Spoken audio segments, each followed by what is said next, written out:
Assalamualaikum warahmatullahi wabarakatuh, selamat datang di tangan Nyai. Apa kabar? Semoga kalian semua selalu dalam keadaan sehat dan bahagia, ya. Di channel ini, kita akan berbagi cerita-cerita menarik dari sudut pandang yang berbeda. Jangan lupa dukung kami dengan klik tombol subscribe, nyalakan lonceng notifikasi, dan tinggalkan like serta komentar di bawah. Raka tidak pernah percaya pada hal-hal mistis. Sebagai seorang mahasiswa perantauan yang berfokus pada logika dan sains, ia menganggap cerita hantu, pesugihan, dan dukun hanya bualan orang-orang tua. Namun, keyakinan itu runtuh perlahan, hancur berkeping-keping, sejak ia memutuskan untuk menyewa rumah kontrakan di pinggir desa kecil yang jauh dari keramaian kota. Rumah itu murah, terlalu murah, bahkan untuk standar seorang mahasiswa yang kekurangan uang seperti dirinya. Kata pemiliknya, rumah itu sudah lama kosong, ditinggalkan oleh penyewa sebelumnya yang tiba-tiba pindah tanpa alasan jelas. Raka tak peduli. Baginya, harga adalah prioritas, dan ia tidak memiliki pilihan lain. Rumah kontrakan itu berdiri sendirian, terisolasi dari tetangga lain.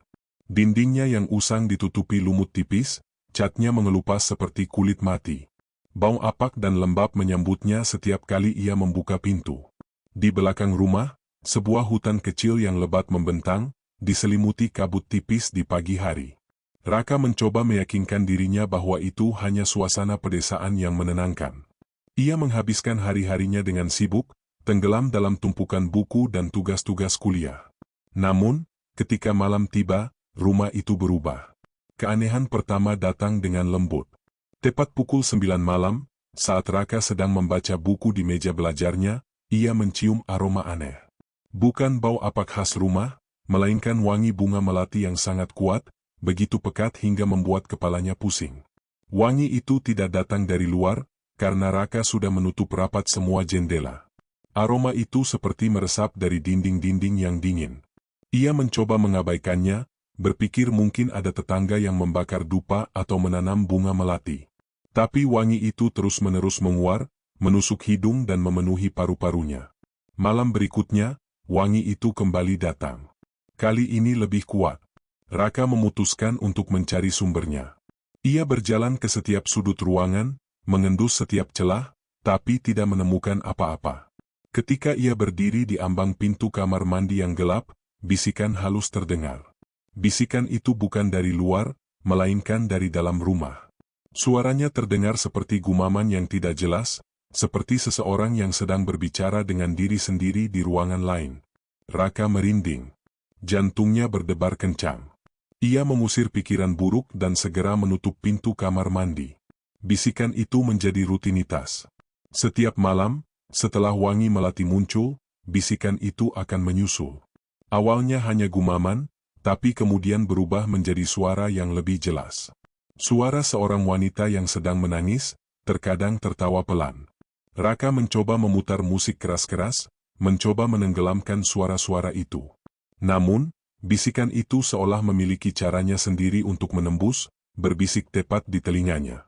Suatu malam, Raka terbangun dari tidurnya karena suara bisikan yang kini memanggil namanya, berulang-ulang, dengan nada yang aneh. Raka, Raka pulang.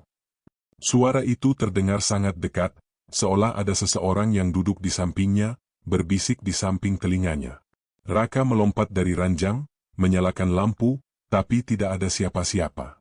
Kamar itu kosong, hanya ada bayangan-bayangan yang menari-nari di dinding. Jantungnya berdebar sangat kencang. Ia menoleh ke arah jendela, dan di sana, ia melihat sesuatu yang membuatnya nyaris berteriak. Di balik kaca jendela yang kotor, ada sosok bayangan hitam pekat berdiri diam. Bayangan itu tinggi, kurus, dan tidak memiliki wajah. Ia hanya berdiri, menatap ke arah Raka. Raka menahan napas, tidak bisa bergerak. Bayangan itu mengangkat tangannya yang panjang, perlahan, lalu mengetuk jendela. Bukan ketukan biasa, melainkan seperti jari yang menggaruk-garuk kaca. Raka mundur ketakutan, menjatuhkan vas bunga di meja. Suara pecah itu membuat bayangan di jendela menghilang. Raka terduduk lemas, gemetar, menyadari bahwa ia tidak hanya mendengar bisikan, ia juga diawasi. Entitas itu nyata. Teror itu tidak berhenti di sana. Malam-malam berikutnya, Raka mulai merasa diikuti. Saat ia berjalan ke kamar mandi, ia merasa ada langkah kaki di belakangnya. Saat ia menutup pintu lemari, ia melihat bayangan bergerak cepat di sudut matanya. Ia bahkan tidak berani lagi melihat ke cermin, takut melihat sesuatu yang bukan dirinya di sana. Setiap kali ia sendirian, ia merasa ada sesuatu yang bersembunyi di kegelapan, menunggu saat yang tepat untuk menerkam. Rumah murah yang ia kira adalah tempat tinggal, kini terasa seperti sangkar yang menjebaknya dalam teror tanpa henti. Raka tidak tidur selama 3 malam berturut-turut. Lingkaran hitam di bawah matanya semakin pekat, dan wajahnya pucat pasi. Ia sudah mencoba segalanya, mulai dari memasang jimat yang ia beli dari internet, hingga membaca doa-doa yang ia ingat. Tapi bisikan itu tidak pernah berhenti, dan bayangan-bayangan itu semakin sering muncul. Ia memutuskan bahwa ia tidak bisa terus hidup seperti ini. Ia harus keluar dari rumah ini, bahkan jika itu berarti ia harus meninggalkan semua barangnya. Pagi itu, Raka memberanikan diri keluar dari rumah. Udara pagi yang segar dan hangat tidak mampu mengusir rasa dingin yang merayap di tubuhnya. Ia berjalan gontai menuju gang kecil di depan rumahnya, berharap menemukan secercah cahaya atau keramahan yang bisa mengusir kegelapan hatinya.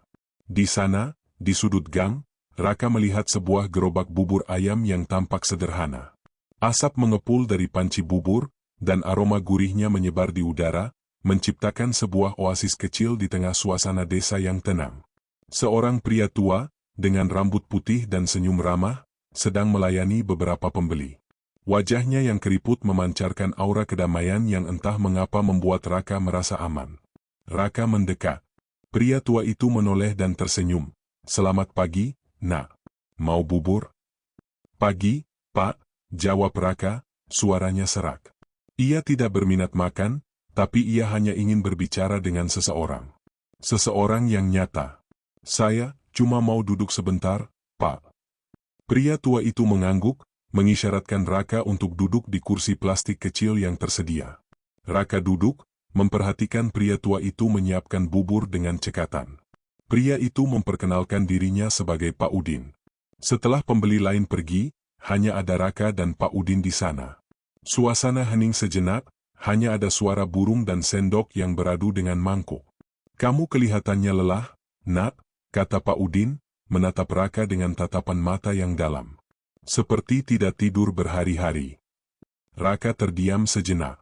Ia tidak tahu harus memulai dari mana. Tapi tatapan Pak Udin yang penuh pengertian membuatnya luluh.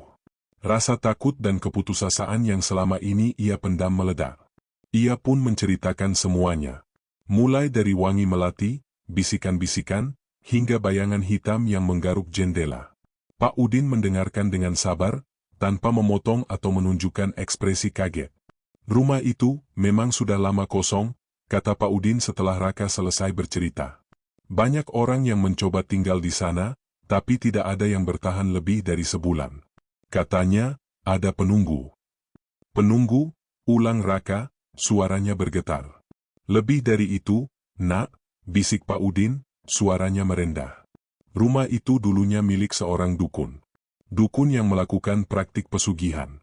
Dan dia tidak pernah pergi." Jantung Raka terasa berhenti berdetak. Ia tidak pernah berpikir bahwa masalahnya sebesar ini. Ini bukan hanya masalah hantu biasa, tapi sesuatu yang jauh lebih gelap. Pak Udin mengambil sebuah mangkuk, menuangkan bubur yang masih panas ke dalamnya. Aromanya begitu menggoda, begitu menenangkan. Ia menambahkan suiran ayam, kacang, dan kerupuk. Mangkuk itu tampak biasa, tapi entah mengapa, Raka merasa ada sesuatu yang istimewa di dalamnya. "Ambil ini, Nak," kata Pak Udin, menyodorkan mangkuk bubur itu kepada Raka. "Bubur ini tidak perlu kamu bayar. Tapi ada syaratnya." Raka menatap Pak Udin, bingung. "Mulai sekarang, setiap malam, kamu harus makan bubur ini. 1 mangkuk. Jangan pernah biarkan mangkuknya kosong. Kamu harus selalu menghabiskannya," tegas Pak Udin. "Bubur ini bukan hanya bubur. Ini adalah penolak bala. Nenek moyang saya sudah menjaganya turun-temurun. Bubur ini punya kekuatan untuk menolak energi gelap." Raka mengambil mangkuk itu dengan tangan gemetar. Ia merasakan kehangatan yang menjalar dari mangkuk ke telapak tangannya, seolah ada energi positif yang mengalir. Ia tidak bertanya lagi, ia hanya mengangguk. Entah bagaimana, ia percaya pada Pak Udin. Instingnya mengatakan bahwa pria tua ini adalah satu-satunya harapan yang ia miliki. Sore itu, Raka kembali ke rumahnya dengan mangkuk bubur di tangan. Matahari sudah mulai terbenam, dan bayangan-bayangan panjang mulai merayap di setiap sudut. Raka meletakkan mangkuk bubur di meja. Ia menatap mangkuk itu, lalu menoleh ke arah jendela. Di luar, di bawah pohon beringin yang rindang, bayangan hitam yang ia lihat semalam kembali muncul. Kali ini tidak di jendela, tapi di bawah pohon. Ia berdiri diam, menatap Raka. Lalu, suara bisikan kembali terdengar, lebih jelas, lebih menakutkan. Raka, kau bukan milik dia. Raka menutup telinganya, tapi bisikan itu menembus otaknya. Ia menatap bubur itu, lalu kembali menatap bayangan di luar. Ia tidak tahu apa yang akan terjadi malam ini, tapi ia tahu satu hal, keselamatan dirinya kini bergantung pada semangkuk bubur ayam. Malam telah tiba, dan teror yang lebih mengerikan akan segera dimulai. Mangkuk bubur ayam itu terasa berat di tangan Raka, bukan karena isinya, tetapi karena beban harapan dan ketakutan yang diletakkannya di sana. Pulang ke rumah kontrakan yang suram itu dengan mangkuk bubur di tangan terasa seperti kembali ke sarang singa, tetapi kali ini ia membawa perisai. Ia meletakkan mangkuk itu di meja makan yang kotor dan menatapnya. Bubur itu mengepul pelan, aroma gurihnya berpadu dengan bau apak rumah, menciptakan kontras yang aneh.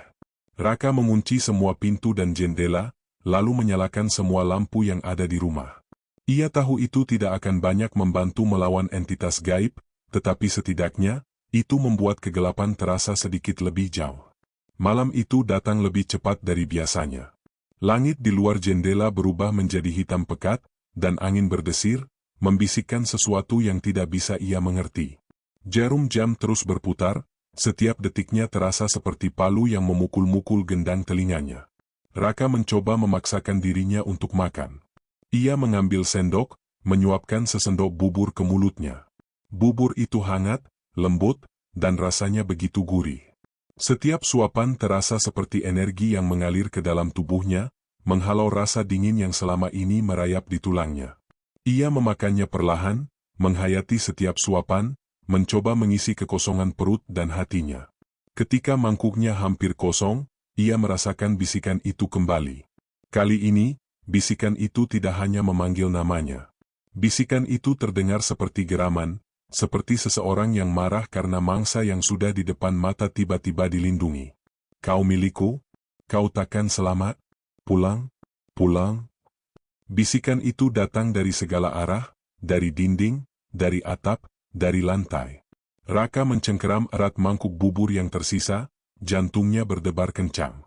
Ia mengabaikan bisikan-bisikan itu, fokus menyelesaikan suapan terakhir.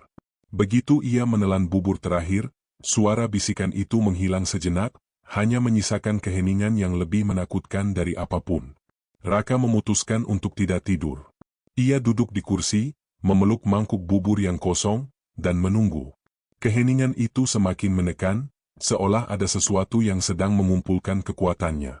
Raka mendengar bunyi aneh dari luar, seperti ranting yang patah, tetapi bukan karena angin.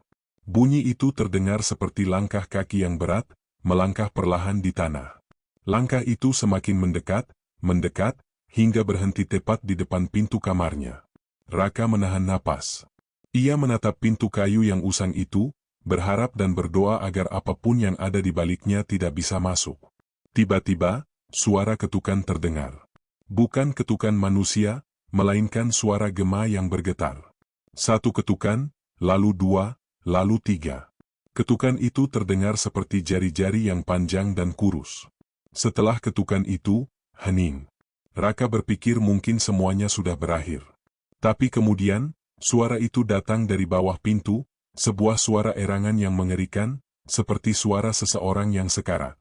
Raka beringsut mundur, mundur sampai punggungnya membentur dinding.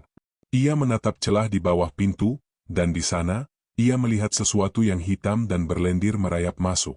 Itu adalah bayangan, tetapi kali ini, bayangan itu memiliki substansi. Ia mengalir di bawah pintu, menyebar seperti genangan minyak hitam. bayangan itu mulai naik, membentuk sosok yang mengerikan di tengah ruangan.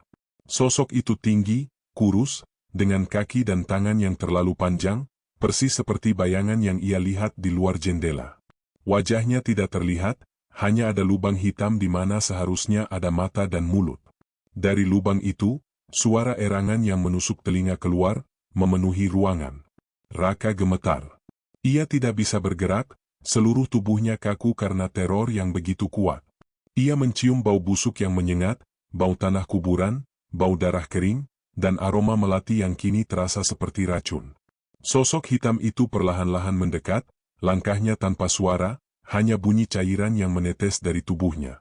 Jari-jarinya yang panjang dan runcing merayap di lantai, meninggalkan jejak hitam. Raka menahan napas, matanya tak lepas dari sosok itu. Ia melihat sosok itu mengangkat tangannya, seolah ingin meraih lehernya. Otaknya menjerit, menyuruhnya untuk lari, tapi kakinya menolak untuk bergerak. Dalam kepanikan yang luar biasa, mata Raka melirik mangkuk bubur yang ada di tangannya. Kata-kata Pak Udin menggema di kepalanya. Bubur ini adalah penolak bala? Raka merasakan secercah harapan. Ia mengangkat mangkuk itu, gemetar, dan mengarahkannya ke sosok hitam itu. Seketika itu juga, sosok hitam itu berhenti bergerak. Ia mengeluarkan suara desisan, seperti uap panas yang keluar dari celah. Sosok itu mundur selangkah, lalu selangkah lagi. Bayangan yang mengalir dari tubuhnya tampak seperti membakar kulitnya. Sosok itu mengerang, bukan lagi erangan seorang wanita, melainkan erangan yang terdengar seperti ratusan suara yang disatukan. Suara-suara itu penuh dengan kemarahan dan kesakitan. Raka melihat kesempatan. Ia berdiri, dan dengan seluruh sisa keberaniannya, ia melangkah maju. Pergi! Pergi dari sini, teriaknya, mengacungkan mangkuk bubur itu seperti tameng. Seketika, reaksi dari sosok itu sangat mengerikan. Tubuh bayangan itu bergetar hebat. Lubang di wajahnya menyemburkan asap hitam pekat, dan Raka bisa mendengar suara retakan yang mengerikan, seolah tulang-tulangnya hancur di dalam tubuh bayangan itu. Sosok itu tidak bisa menyentuhnya, tidak bisa mendekat. Mangkuk bubur itu adalah penghalang yang tak terlihat, sebuah kekuatan yang tak bisa ditembus. Bayangan itu mengeluarkan raungan yang memekakan telinga, sebuah raungan yang dipenuhi kebencian dan keputusasaan. Kemudian, dengan gerakan yang cepat dan mengerikan, sosok itu bubar. Ia tidak menghilang, tetapi mencair menjadi genangan hitam yang menyebar di lantai. Genangan itu mengalir cepat, mundur ke bawah celah pintu, kembali ke kegelapan dari mana ia datang. Bau busuk itu perlahan menghilang, digantikan oleh aroma bubur yang tersisa di mangkuk. Raka terduduk lemas di lantai, keringat dingin membasahi seluruh tubuhnya. Napasnya terengah-engah, dan jantungnya masih berdebar kencang. Ia menatap mangkuk bubur di tangannya. Mangkuk itu kini terasa begitu suci, begitu berharga. Bubur ayam yang sederhana itu bukan hanya makanan, tapi sebuah perisai, sebuah perlindungan. Raka tidak pernah mengira bahwa semangkuk bubur ayam bisa menjadi penyelamat hidupnya. Ia tidak tahu siapa dan apa entitas yang baru saja menyerangnya, tapi ia tahu itu adalah sesuatu yang sangat jahat dan sangat kuat. Sesuatu yang menginginkannya. Malam itu, Raka tidak tidur. Ia duduk di lantai, memeluk mangkuk kosong itu erat-erat. Ia tidak lagi takut pada kegelapan di luar, pada suara-suara bisikan yang kadang-kadang masih terdengar. Ia tahu ia tidak sendirian. Ia memiliki bubur ayam, dan ia memiliki Pak Udin. Ketakutannya kini bergeser. Ia tidak lagi takut pada hantu. Ia takut pada orang-orang yang bisa mengirimkan hantu itu. Ia tahu, bahayanya bukan hanya di rumah itu, tapi juga di sekitarnya. Teror malam ini hanyalah permulaan. Ia adalah tumbal yang ditargetkan, dan ia tahu, mereka tidak akan menyerah begitu saja. Pagi itu, Raka bangun dengan tubuh remuk redam, tetapi dengan tekad yang bulat. Ia tidak bisa lagi lari dari masalahnya. Setelah malam yang mengerikan itu, ia tahu bahwa ada orang yang berada di balik semua teror ini. Ia bukanlah korban kebetulan, melainkan target yang sengaja dipilih. Dengan keyakinan baru itu, ia keluar dari rumahnya yang kini terasa seperti medan perang, menuju gerobak bubur ayam Pak Udin. Ketika Raka sampai, Pak Udin sudah sibuk melayani pembeli. Raka menunggu di sudut, mengamati interaksi Pak Udin dengan warga desa. Ia menyadari sesuatu yang aneh. Para warga yang membeli bubur tampak murung dan gelisah. Mereka berbicara dengan nada bisikan, mata mereka melirik ke sana kemari, seolah takut ada yang mendengar. Topik pembicaraan mereka selalu sama, orang-orang yang hilang. Sudah 2 orang lagi, Pak Udin, bisik seorang ibu parubaya, wajahnya pucat. Malam Jumat kemarin, Pak Karjo yang biasa mengantar sayur, tiba-tiba lenyap. Motornya ditemukan di pinggir hutan, tapi orangnya tidak ada. Anaknya Bu Ija juga, Pak, timpal seorang pria tua. Sudah 3 hari ini tidak pulang. Padahal anak baik-baik, mana mungkin minggat. Pak Udin hanya mengangguk, raut wajahnya tampak sedih. Semoga cepat ditemukan, katanya pelan, tetapi Raka melihat matanya yang memancarkan kekhawatiran yang mendalam. Setelah pembeli bubar, Raka mendekati Pak Udin.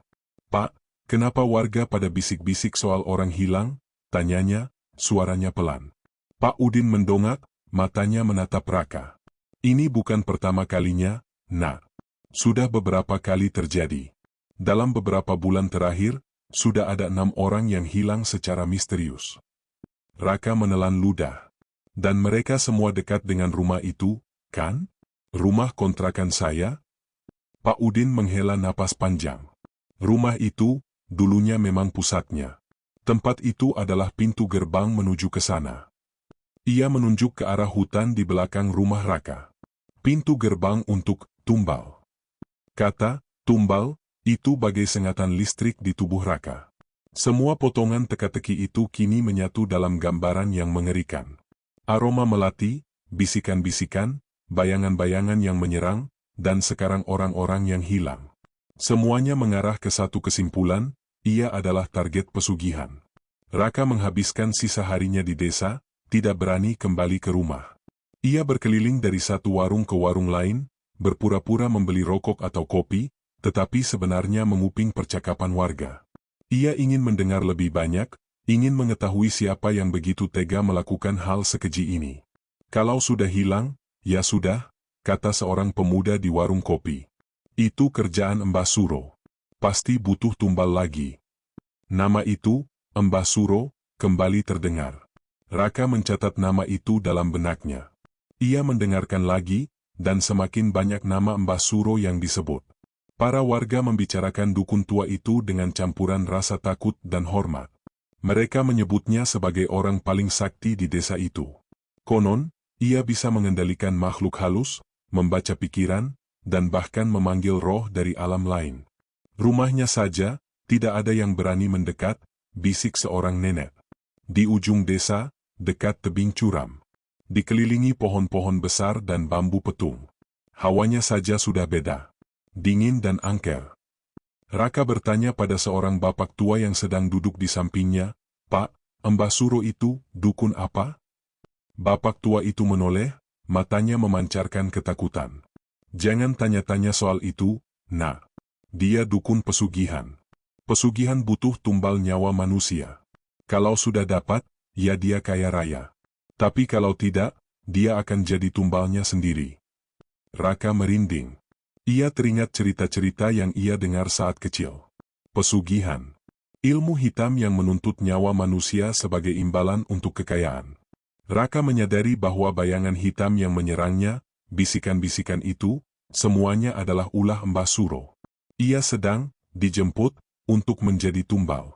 Semakin Raka mencari tahu, semakin dalam ia masuk ke dalam labirin ketakutan. Ia menemukan bahwa Mbah Suro tidak hanya menargetkan warga desa. Ia juga sering menargetkan orang-orang baru yang pindah ke desa itu, terutama yang tinggal di tempat-tempat terpencil, seperti rumah kontrakan Raka. Mbah Suro dikatakan memiliki pengikut setia di desa, orang-orang yang melayaninya demi imbalan kekayaan. Mereka adalah mata dan telinga Mbah Suro, yang akan mencari tumbal baru untuknya. Raka kembali ke gerobak bubur Pak Udin sore itu, merasa lemas dan putus asa. Ia menceritakan semua yang ia dengar. Pak, saya dengar nama Mbah Suro. Dia dukun pesugihan, kan? Dia yang mengirim makhluk itu, kan? Pak Udin menatapnya dengan tatapan yang dalam dan mengangguk pelan. Benar, Nak. Mbah Suro. Dia sangat kuat, dan dia tidak akan melepaskanmu begitu saja. Bubur ini hanya bisa menahan, bukan menghancurkan. Kamu harus berhati-hati. Raka kini tahu musuhnya. Bukan hantu tanpa nama atau bayangan tanpa wajah, tetapi seorang dukun yang sangat kuat dan kejam. Ia tidak bisa lari lagi. Ia adalah mangsa. Dan Mbah Suro, si pemburu, tidak akan berhenti sebelum ia mendapatkan apa yang ia inginkan. Saat malam tiba, Raka kembali ke rumahnya. Ia membawa semangkuk bubur ayam, tetapi kali ini, ia tidak hanya membawa bubur. Ia membawa pengetahuan yang mengerikan. Ia tahu bahwa bisikan yang ia dengar bukan hanya bisikan, tetapi mantra. Bau melati bukan hanya wangi, tetapi tanda kematian. Dan bayangan yang menggaruk jendela bukan hanya bayangan, tetapi utusan dari Mbah Suro, yang datang untuk menjemputnya. Malam itu, teror yang Raka hadapi terasa jauh lebih menakutkan. Ia tidak lagi berhadapan dengan sesuatu yang ia tidak mengerti, tetapi dengan sebuah kejahatan yang terorganisir. Ia melihat ke arah hutan yang gelap di belakang rumahnya. Ia bisa merasakan aura gelap yang keluar dari sana. Ia tahu Mbah Suro sedang mengawasinya. Raka menatap mangkuk bubur di tangannya, satu-satunya perlindungan yang ia miliki. Ia tidak lagi merasa takut seperti sebelumnya. Rasa takut itu telah digantikan oleh rasa marah dan tekad. Ia akan berjuang. Ia tidak akan menjadi tumbal. Ia akan menghentikan Mbah Suro. Pertarungan belum berakhir, justru baru dimulai. Tekad Raka terasa membakar di dadanya, tetapi rasa itu seketika padam saat ia melangkah masuk ke dalam rumah. Kegelapan dan bau apak menyambutnya seperti pelukan dingin dari hantu. Malam ini, rumah itu terasa lebih hidup dan lebih jahat dari sebelumnya. Dinding-dindingnya seolah bernapas, mengeluarkan bisikan-bisikan tipis yang menyatu dengan desiran angin dari luar. Raka meletakkan mangkuk bubur ayam di meja, mangkuk itu terasa seperti satu-satunya benda yang hangat di ruangan itu. Ia memaksakan dirinya untuk memakan bubur, setiap suapannya terasa seperti perlawanan, seperti sebuah janji bahwa ia tidak akan menyerah. Di luar jendela, ia bisa melihat bayangan-bayangan berkelebat, bergerak cepat dari satu pohon ke pohon lain. Mereka seperti serigala yang mengintai mangsa, menunggu saat yang tepat untuk menyerbu. Tepat saat Raka hendak menyendokkan suapan terakhir, sebuah ketukan terdengar di pintu depan. Raka membeku. Jantungnya berdebar kencang. Ini bukan ketukan gaib yang bergetar. Ini adalah ketukan manusia. Ketukan yang pelan, ragu-ragu. Siapa yang berani datang ke rumahnya pada jam segini? Terlebih, siapa yang mau datang ke rumah ini? Raka bangkit, perlahan mendekati pintu. Ia mengintip melalui celah jendela, dan matanya melebar saat melihat siapa yang berdiri di sana. Itu adalah Adi, teman kuliahnya. Wajah Adi terlihat pucat dan kacau, matanya cekung, dan keringat dingin membasahi pelipisnya. Pakaiannya kusut, seolah ia baru saja melarikan diri dari sesuatu. Raka membuka pintu, tidak sepenuhnya, hanya cukup untuk melihat wajah Adi. Adi? Ada apa? Kenapa kamu malam-malam begini? Tanya Raka, suaranya dipenuhi kecurigaan. Adi menunduk, tidak berani menatap mata Raka. Raka, aku harus bicara. Boleh aku masuk? Suaranya serak dan gemetar. Raka ragu. Ia teringat cerita Pak Udin tentang pengikut Mbah Suro. Ini bisa jadi jebakan. Tapi wajah Adi begitu putus asa, begitu menderita. Ada sesuatu yang salah, sesuatu yang lebih besar dari sekadar niat buruk. Raka membuka pintu lebih lebar. Masuk. Adi melangkah masuk, dan seketika itu juga, ia tersentak. Udara di dalam rumah yang tadinya hanya dingin, kini terasa sangat berat. Aroma melati dan busuk yang selama ini Raka cium, kini juga tercium oleh Adi. Adi menoleh ke arah Raka, matanya memancarkan ketakutan yang belum pernah Raka lihat sebelumnya.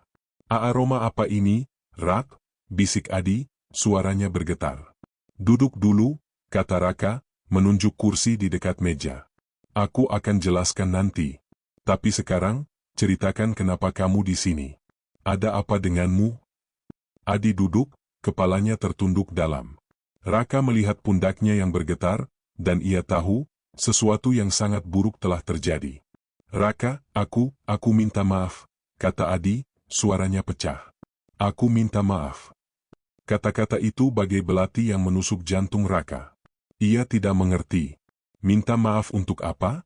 Minta maaf untuk apa, Di? Aku tidak mengerti. Adi mengangkat kepalanya, matanya dipenuhi air mata. Wajahnya yang dulunya ceria, kini hanya dipenuhi rasa bersalah. Aku yang melakukannya, Ra. Aku yang menjebakmu. Raka terdiam. Darahnya terasa dingin, mengalir deras dari kepala ke kakinya. Seluruh ruangan terasa berputar. Apa maksudmu? Tanyanya, suaranya sangat pelan, nyaris tak terdengar. Adi menceritakan semuanya. Tentang hutang yang menumpuk dari judi online. Tentang ancaman-ancaman dari rentenir. Tentang keputusasaan yang membuatnya gelap mata. Hingga suatu hari, seorang pengikut Mbah Suro mendekatinya, menawarkan jalan keluar yang instan. Ia hanya perlu mencari tumbal. Seseorang yang baru, yang tidak dikenal desa itu, yang akan tinggal di rumah yang telah disiapkan. Tumbal itu harus diberikan dengan sukarela, dan harus tinggal di sana untuk menyesuaikan diri dengan energi rumah. Dan Adi, yang tahu Raka sedang mencari kontrakan murah, melihat itu sebagai kesempatan. Kesempatan untuk melunasi hutangnya, kesempatan untuk bebas. Ia menipu Raka, berpura-pura menemukan rumah itu secara tidak sengaja. Ia bahkan memberikan salah satu sweater lama Raka yang Raka tinggalkan di mobilnya setelah mereka piknik. Benda itu, katanya, akan menjadi pengikat. Sesuatu yang akan digunakan Mbah Suro untuk memanggil Raka. Saat Adi menceritakan semua itu, Raka tidak merasakan marah. Ia merasakan hampa. Teman yang selama ini ia percaya, teman yang ia anggap saudara, telah mengkhianatinya dengan cara yang paling kejam. Adi tidak hanya mengkhianatinya, tetapi juga menjual jiwanya kepada iblis. Dan Mbah Suro? Bisik Raka, menunjuk ke mangkuk bubur ayam yang kosong di meja. Dia mengirimkan makhluk-makhluk itu untuk menjemputku? Adi mengangguk, terisap. Aku sudah mencoba datang untuk memperingatimu, tapi aku tidak berani. Aku takut. Mbah Suro akan membunuhku jika aku gagal. Aku bahkan tidak bisa tidur. Aku melihat bayangan mereka di setiap sudut rumahku. Mereka mengancamku. Katanya, kalau aku gagal membawamu, aku yang akan menjadi tumbalnya. Tiba-tiba, lampu di ruangan itu mulai berkedip-kedip, lalu padam, meninggalkan mereka dalam kegelapan. Suara bisikan-bisikan kembali terdengar, lebih jelas dari sebelumnya. Bisikan itu kini tidak hanya memanggil nama Raka, tetapi juga nama Adi. Adi, Adi, kau pengkhianat, kau akan jadi milik kami. Suara itu mengerikan, seperti cakar yang menggaruk-garuk jiwa. Raka menoleh ke arah jendela, dan di sana, puluhan pasang mata merah menyala, menatap tajam ke arah mereka. Mereka bukan lagi bayangan yang kabur, tetapi entitas yang mengerikan, dengan taring dan cakar yang runcing, menempel di kaca jendela seperti lalat. Bau busuk dan melati yang memuakkan memenuhi ruangan. Rumah itu kini tidak lagi terasa seperti sebuah bangunan, tetapi sebuah makhluk hidup yang ingin menelan mereka berdua. Raka dan Adi beringsut mundur, punggung mereka menempel ke dinding, saling memeluk satu sama lain, karena ketakutan yang luar biasa. Raka, mereka datang, mereka mau aku. Bisik Adi, suaranya bergetar. Raka melihat betapa paniknya Adi. Betapa ketakutan yang sama yang selama ini ia rasakan, kini dirasakan oleh Adi. Dan dalam kepanikan itu, Raka melihat sesuatu yang lain. Ia melihat penyesalan. Adi bukanlah monster. Ia hanyalah korban lain dari kejahatan Mbah Suro. Ia adalah orang yang salah, di waktu yang salah, yang mengambil keputusan yang salah karena putus asa. Kemarahan Raka seketika menghilang. Ia tahu bahwa menyalahkan Adi tidak akan mengubah apapun. Mereka kini berada di kapal yang sama, di tengah badai yang mengerikan. Raka menyentuh pundak Adi. Dengarkan aku, Di. Kita tidak bisa menyerah. Kita harus lari. Sekarang. Adi menggelengkan kepalanya. Kita tidak bisa lari. Mereka ada di mana-mana. Mereka tahu kalau aku mengkhianati Mbah Suro. Raka menunjuk ke mangkuk bubur yang kosong di meja. Ini adalah perlindungan yang aku dapatkan dari penjual bubur ayam. Ini bisa melindungi kita. Setidaknya, untuk sementara. Kita harus pergi ke Pak Udin. Dia satu-satunya yang bisa membantu kita. Mereka berdua merangkap perlahan, berusaha mencapai pintu depan. Setiap langkah terasa seperti memanjat tebing yang curam. Suara bisikan dan geraman semakin kuat. Di belakang mereka, bayangan-bayangan hitam muncul dari balik lemari dan kolong ranjang. Raka bisa merasakan hawa dingin yang menusuk kulitnya, seolah ada tangan yang mencoba menyentuhnya. Saat mereka berhasil sampai di pintu depan, sebuah suara tawa yang mengerikan terdengar. Suara itu bukan dari dalam rumah, melainkan dari luar. Kau pikir bisa lari, anak muda? Kau sudah memilih nasibmu, suara serak itu menggema. Dan temanmu, dia adalah pengkhianat yang harus dihukum. Raka dan Adi saling berpandangan. Di luar, siluet seorang pria tua berdiri, tersenyum, dengan mata yang menyala merah di kegelapan. Itu Mbah Suro. Ia tidak lagi mengirimkan utusannya. Ia datang sendiri untuk menjemput mereka. Raka menelan ludah. Ia tahu, pertarungan yang sesungguhnya baru saja dimulai. Tapi kali ini, ia tidak sendirian. Ia memiliki Adi, teman yang telah mengkhianatinya, tetapi juga teman yang sekarang bergantung padanya untuk hidup. Dan Raka, tanpa keraguan, akan melindunginya. Tawa Mbah Suro menggema, bukan hanya dari tenggorokannya, tetapi dari setiap sudut hutan yang gelap, dari setiap celah di rumah yang usang. Tawa itu seperti gema dari neraka, mengisi udara dengan kengerian yang membuat bulu kuduk berdiri. Mata merahnya bersinar seperti bara api yang membakar, memantulkan bayangan Raka dan Adi yang gemetar di balik pintu. Sudah lama aku menunggumu, anak muda, suara Mbah Suro kembali menggema, serak dan penuh kekuasaan. Kau adalah tumbal yang sempurna. Jiwamu murni, tidak ternoda dosa-dosa besar, membuatmu sangat berharga bagi sang penjaga harta. Dan kau, pengkhianat kecil, ia menoleh ke arah Adi, matanya menyala lebih terang. Kau membawa hadiahku kepadaku. Jangan khawatir, tempatmu sudah disiapkan. Kau akan menjadi hidangan pembuka. Raka mencengkeram lengan Adi, merasakan tubuh temannya kaku karena ketakutan. Jangan dengarkan dia, bisik Raka. Dia hanya mencoba menakut-nakuti kita. Namun, suara bisikan itu tidak berhenti. Mbah Suro mengangkat tangannya yang keriput, dan seketika itu juga, pintu rumah Raka berderit, bergetar hebat. Engsel-engselnya merintih, dan debu berjatuhan dari kusennya. Kekuatan tak kasat mata mendorong pintu itu, dan Raka dan Adi mundur selangkah, tidak berani menghalangi. Masuklah, anak-anak.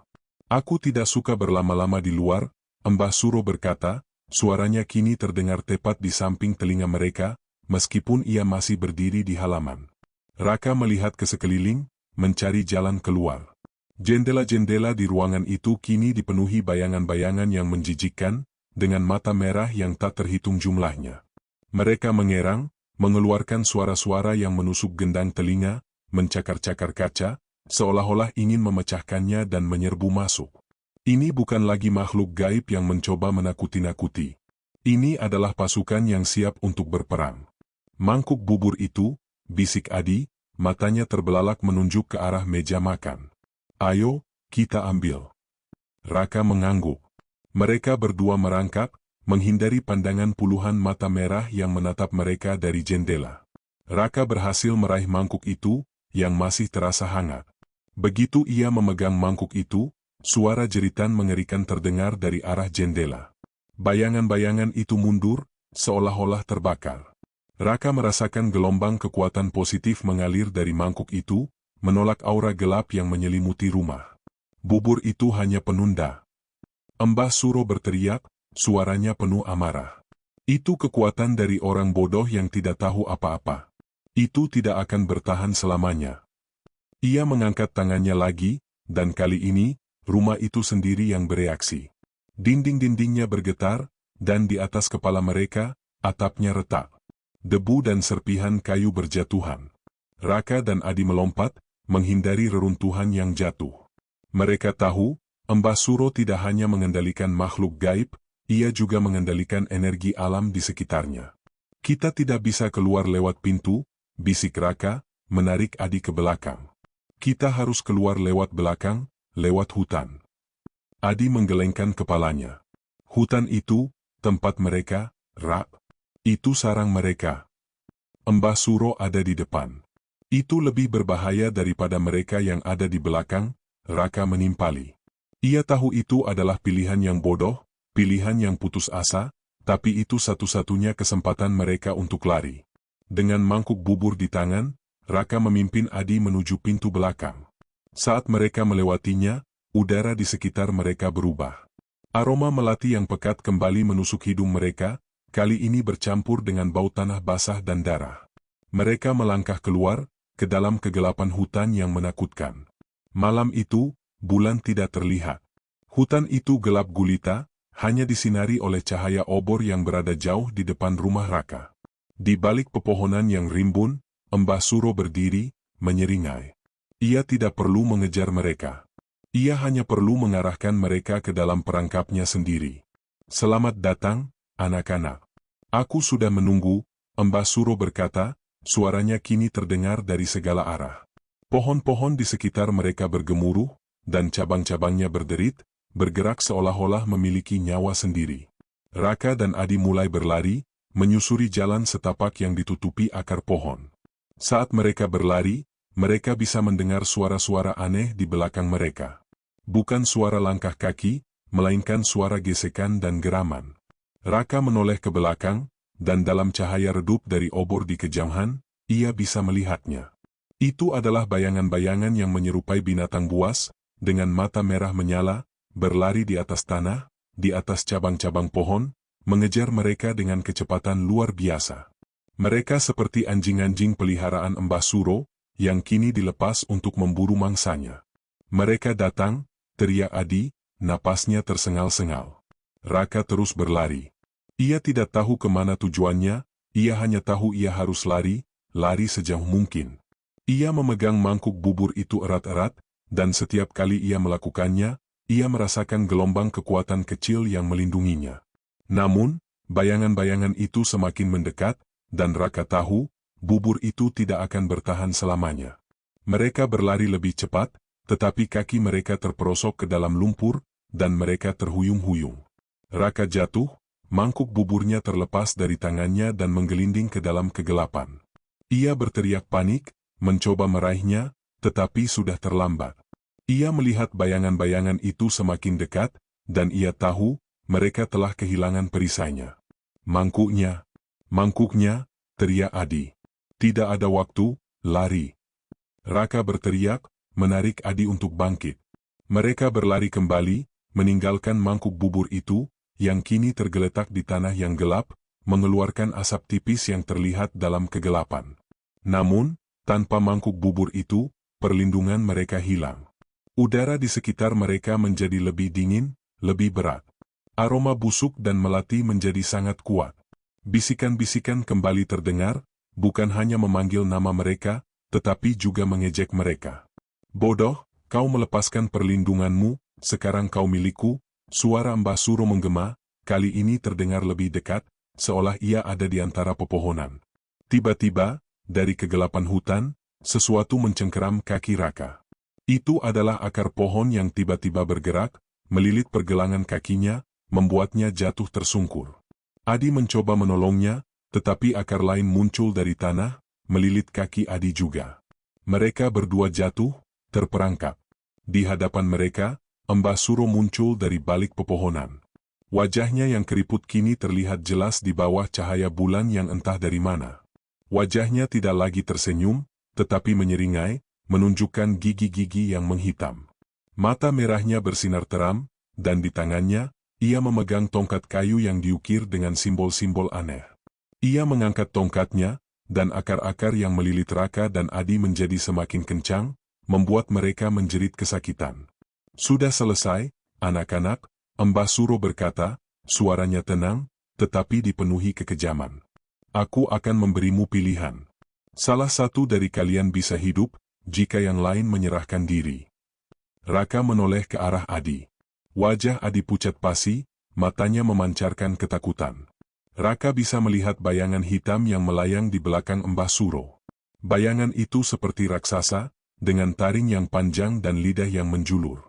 Itu adalah makhluk yang akan memakan salah satu dari mereka.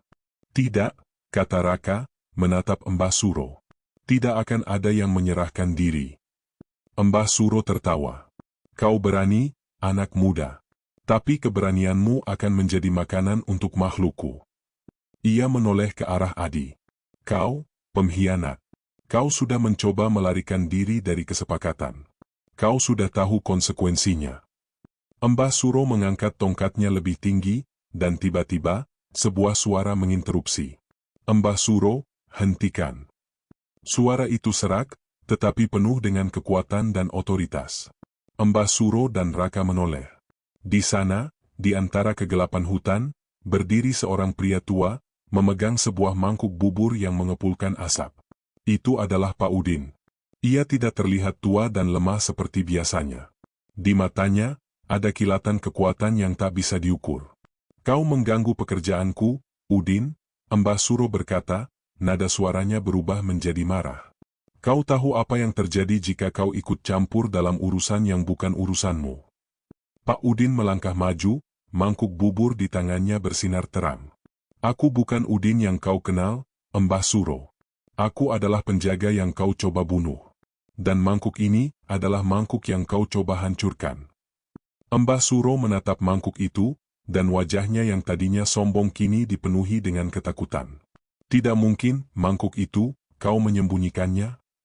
Pak Udin menyeringai. Kau terlalu fokus pada orang yang lemah, Mbah Suro.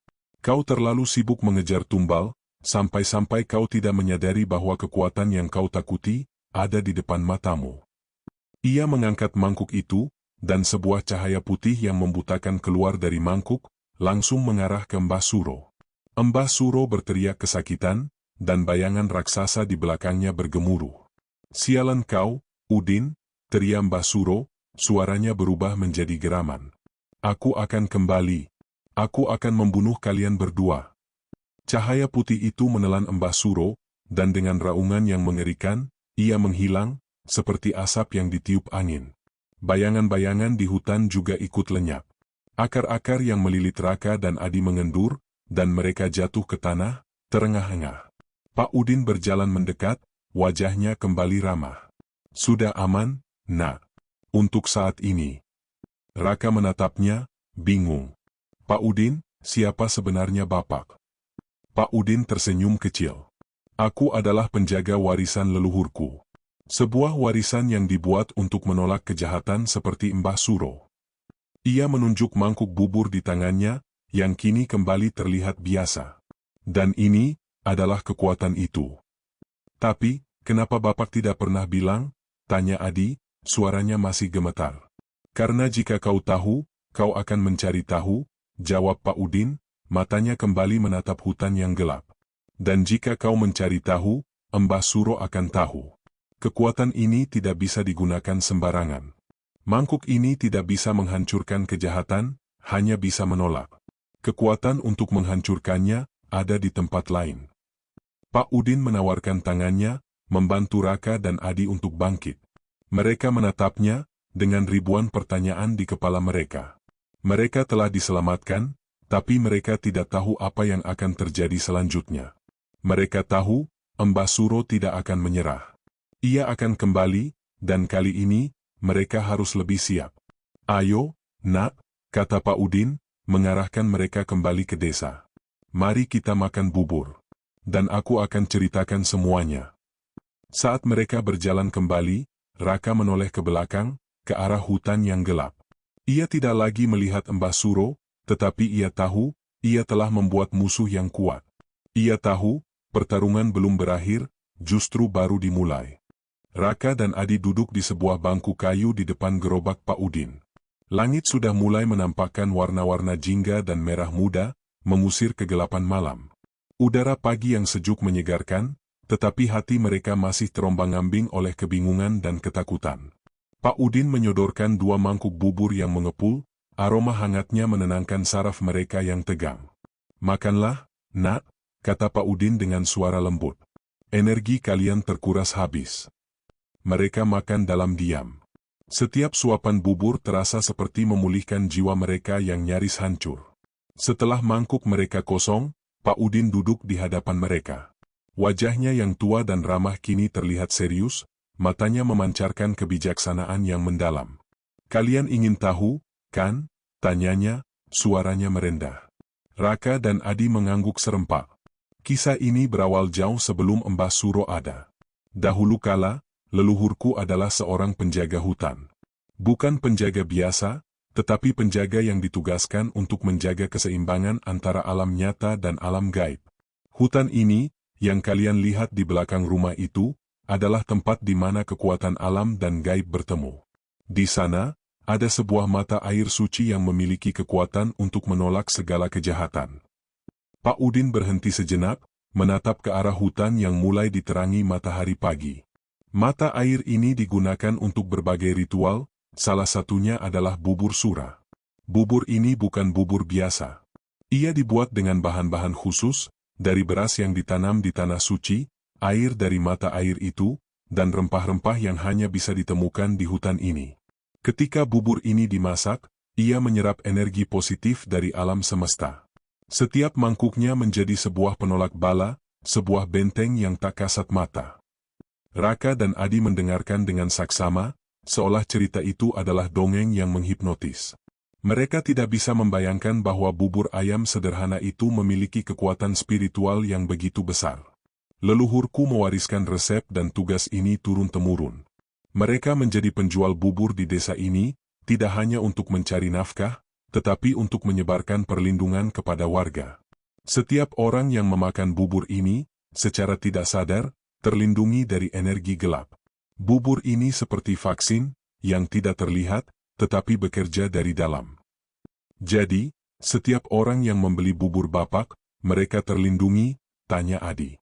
Ya, jawab Pak Udin. Itu sebabnya, Mbah Suro tidak bisa melukai warga desa yang setia membeli buburku. Ia hanya bisa menargetkan orang-orang yang tidak memiliki perlindungan, orang-orang baru yang datang, yang tidak tahu apa-apa. Raka teringat pada para korban yang hilang, para pendatang yang mungkin tidak pernah makan bubur Pak Udin. Ia merasakan gelombang penyesalan yang mendalam. Lalu, kenapa Mbah Suro begitu kuat, Pak? Tanya Raka.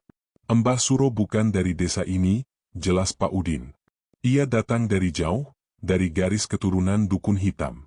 Ia menyembah makhluk jahat, makhluk yang haus akan tumbal nyawa. Ia ingin menguasai hutan ini, menguasai mata air suci itu.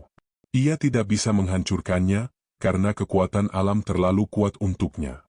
Ia hanya bisa menodai, dan menggunakannya untuk hal-hal jahat. Makhluk yang haus tumbal itu, yang seperti raksasa hitam di belakang Mbah Suro itu, tanya Adi, suaranya bergetar mengingat kengerian semalam. Ya, itu adalah sang penjaga harta yang ia sembah, kata Pak Udin.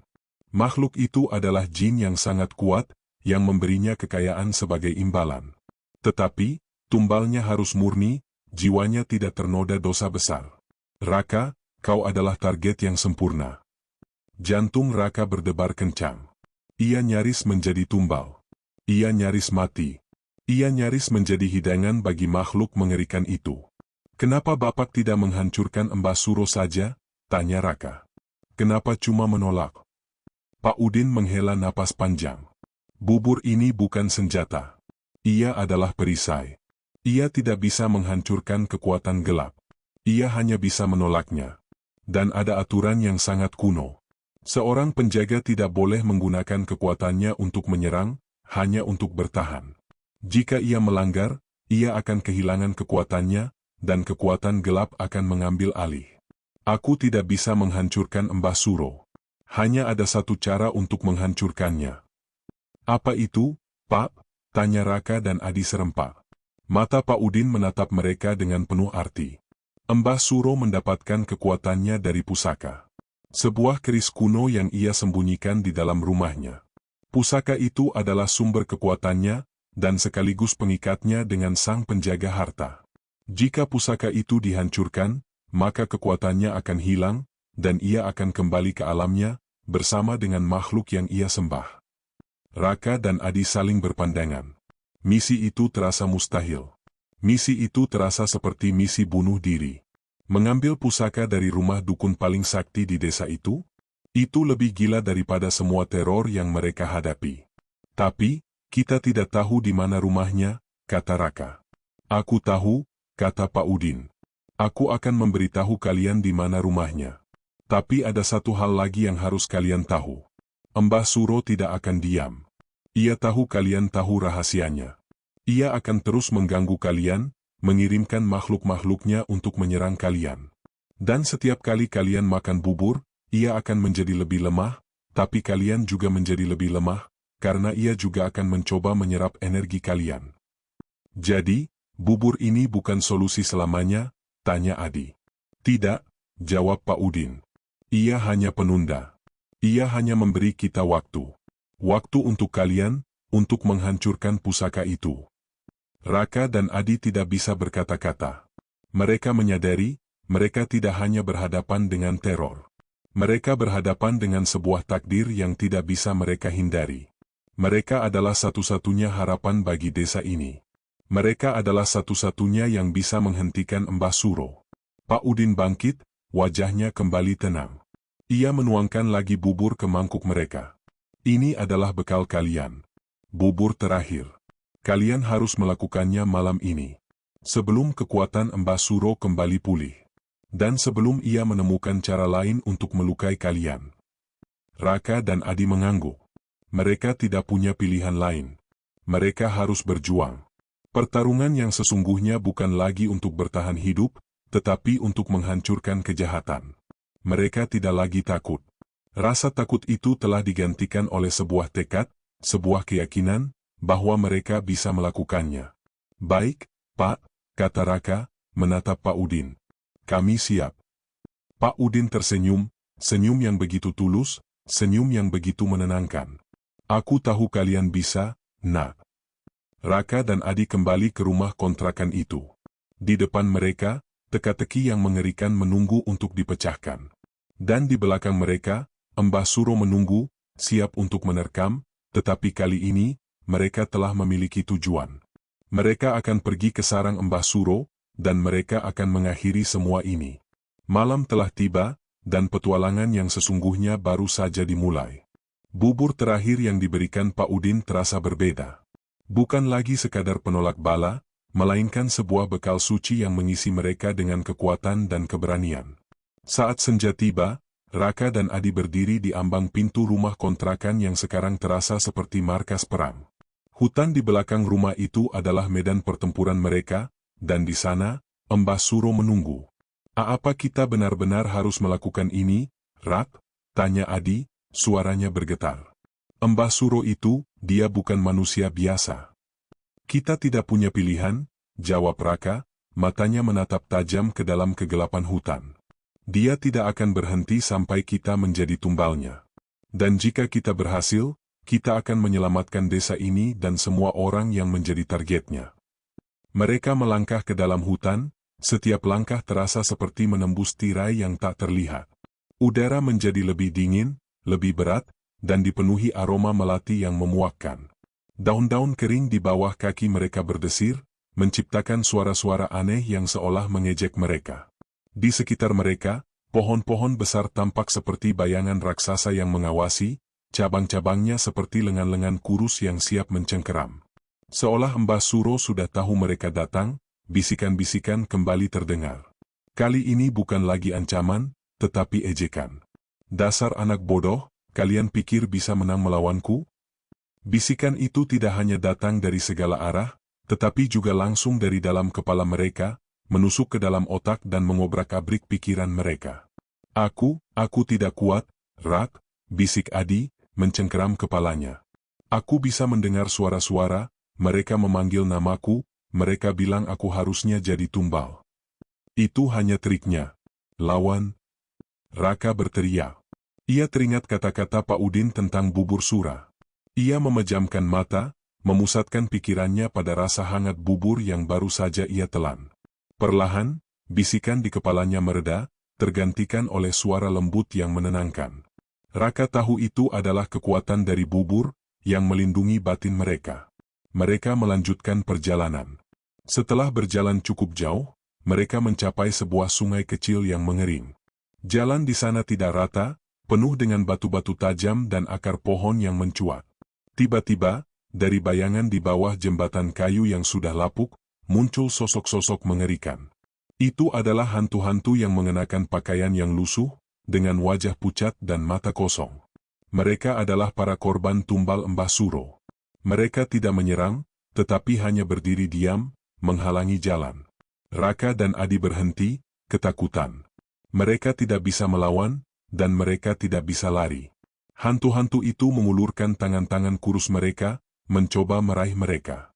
Raka bisa melihat kesedihan di mata kosong mereka, seolah mereka mencoba memperingatkan mereka untuk berbalik. Mereka hanya ingin kita tidak menjadi seperti mereka, bisik Adi. Raka mengangguk. Ia tidak tahu harus berbuat apa. Ia mencoba untuk melewatinya, tetapi hantu-hantu itu tidak memberi jalan.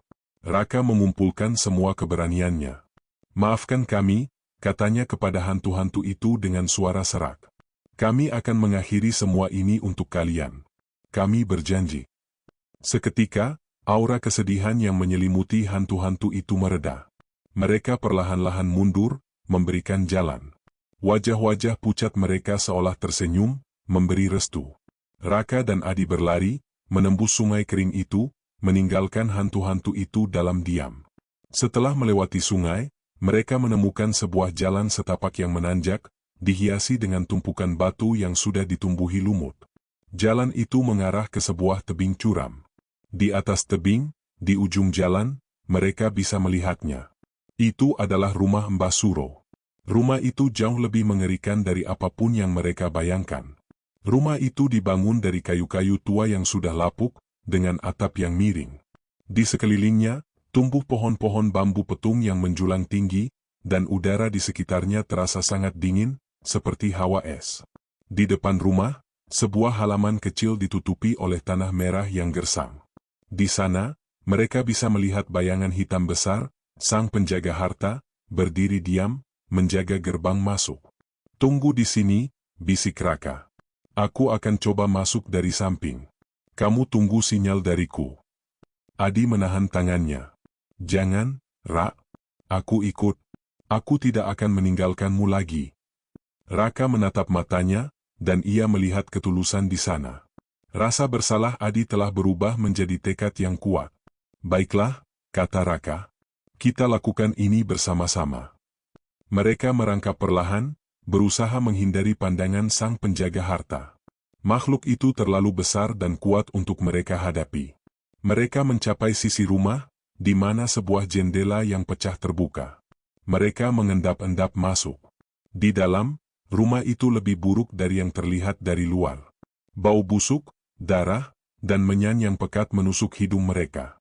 Ruangan itu gelap gulita, hanya disinari oleh cahaya lilin yang berkelap-kelip.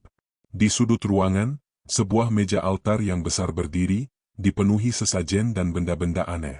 Di sana, Mbah Suro sedang melakukan ritual. Ia duduk bersila, matanya terpejam, dan ia menggumamkan mantra-mantra yang tidak bisa dimengerti. Di depannya, sebuah keris kuno berdiri, bersinar dengan cahaya merah yang jahat. Itu pasti pusaka yang dicari. Pusaka itu ada di depannya, bisik Adi, matanya terbelalak. Kita harus ambil, jawab Raka. Saat mereka melangkah, Raka merasakan hawa dingin yang menusuk.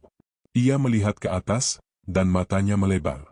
Di atas kepala mereka, ratusan keris dan benda-benda tajam bergelantungan, bergerak pelan seolah hidup.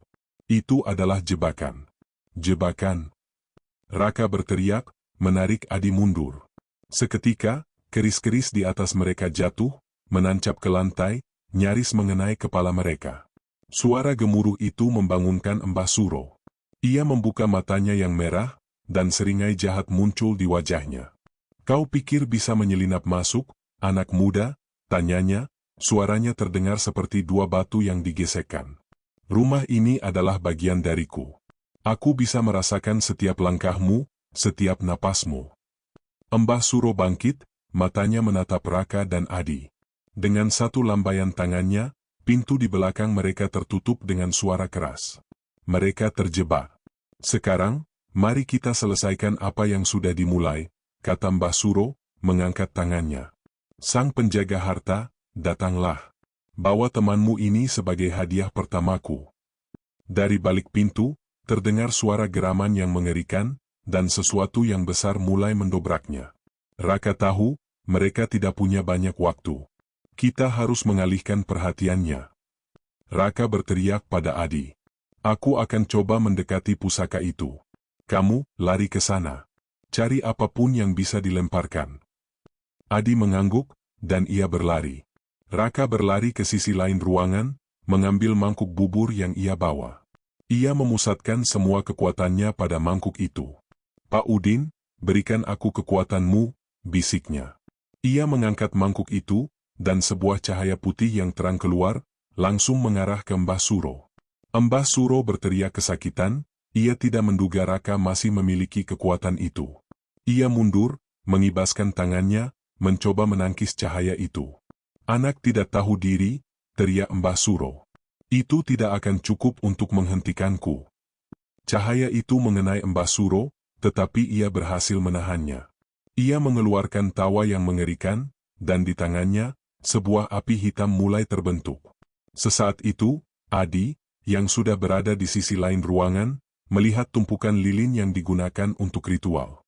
Dengan satu pukulan, ia menumbangkan lilin-lilin itu, dan api menyebar dengan cepat, membakar altar. Tidak, teriak Mbah Suro, teralihkan oleh api. Raka melihat kesempatannya. Ia berlari, melompat, dan berhasil mencapai keris itu. Ia meraihnya, dan seketika itu juga, rasa dingin yang membekukan menjalar di seluruh tubuhnya. Keris itu adalah benda jahat, sebuah senjata yang dibuat untuk membunuh. Ia memusatkan pikirannya pada Pak Udin, pada kehangatan bubur, dan pada janji yang ia buat pada hantu-hantu di hutan. Keris itu bergetar hebat di tangannya, mengeluarkan suara desisan. Ia mencoba untuk melawan, mencoba untuk menguasai Raka. Tiba-tiba, dari dalam keris, terdengar suara bisikan, suara yang menipu. Kembalikan aku akan memberikanmu kekuatan, kekayaan, apapun yang kau inginkan. Raka menutup matanya, menolak suara-suara itu. Aku tidak butuh kekayaan, bisiknya. Aku hanya butuh kebenaran. Saat Raka memegang keris itu, Mbah Suro berteriak kesakitan, seolah ada seseorang yang menusuknya. Ia kehilangan kendali atas api hitamnya, dan api itu memudar. Kembalikan keris itu, teriak Mbah Suro. Itu milikku. Itu jiwaku. Ia menyerang Raka, tetapi Raka berhasil menghindar. Mbah Suro tidak bisa mendekati Raka, karena keris di tangan Raka memancarkan kekuatan yang melindungi Raka. Adi, ayo lari, teriak Raka. Adi berlari ke arah Raka, dan mereka berdua melarikan diri keluar rumah. Di belakang mereka, suara sang penjaga harta mendobrak pintu. Mereka melarikan diri, tetapi Mbah Suro mengejar mereka, wajahnya dipenuhi amarah. Saat mereka berhasil keluar, mereka melihat pemandangan yang mengerikan. Hutan itu menjadi hidup. Pohon-pohon itu bergerak, akarnya mencuat, mencoba menangkap mereka. Mereka berlari, menghindari setiap serangan. Kita harus menghancurkannya, teriak Adi. Keris itu. Raka tahu, mereka tidak punya banyak waktu. Mbah Suro semakin mendekat. Ia harus menghancurkan keris itu. Di depan mereka, ada sebuah tebing curam. Raka melihat ke bawah, ke arah jurang yang dalam, dan sebuah ide gila muncul di kepalanya. Raka, apa yang kau pikirkan? Teriak Adi, melihat Raka berlari ke arah tebing. Kita harus hancurkan keris ini sekarang. Raka berteriak, dan ia berlari lebih cepat, menuju tebing. Mbah Suro, dengan tawa yang mengerikan, menyusul di belakang mereka. Kau tidak akan berhasil, anak muda. Kau akan mati, dan aku akan mendapatkan apa yang aku inginkan. Raka sampai di ujung tebing. Ia berdiri di sana, di ambang kematian. Angin kencang meniup rambutnya, dan ia melihat ke bawah, ke kegelapan jurang yang tak berujung. Raka tidak punya pilihan. Ia mengangkat keris di tangannya, dan keris itu bergetar. Raka memejamkan mata, memusatkan semua kekuatannya. Ia akan menjatuhkan keris itu ke dalam jurang, ke tempat yang tidak bisa dijangkau oleh siapapun. Ia akan mengakhiri semua ini. Namun, sebelum ia sempat menjatuhkannya, sebuah tangan kurus dan panjang mencengkeram bahunya. Raka membuka matanya, dan ia melihat wajah Mbah Suro yang dipenuhi amarah. Tidak semudah itu, anak muda, bisik Mbah Suro. Kau akan jadi tumbalku. Ia mendorong Raka ke arah jurang. Raka terhuyung-huyung, ia tidak bisa mengendalikan diri. Ia jatuh ke dalam kegelapan. Keris itu terlepas dari tangannya, dan ia mendengar suara Mbah Suro tertawa di kejauhan. Adi berteriak, "Raka!" Raka jatuh, ia merasakan angin menerpa tubuhnya. Ia menoleh ke atas, dan ia bisa melihat siluet Adi dan Mbah Suro di ujung tebing. Ia merasa putus asa, ia merasa kedinginan. Ia akan mati. Namun, tiba-tiba, sebuah tangan yang hangat mencengkeram pergelangan tangannya. Raka mendongak, dan ia melihat wajah Pak Udin. Pak Udin tidak jatuh, ia seolah-olah mengambang di udara.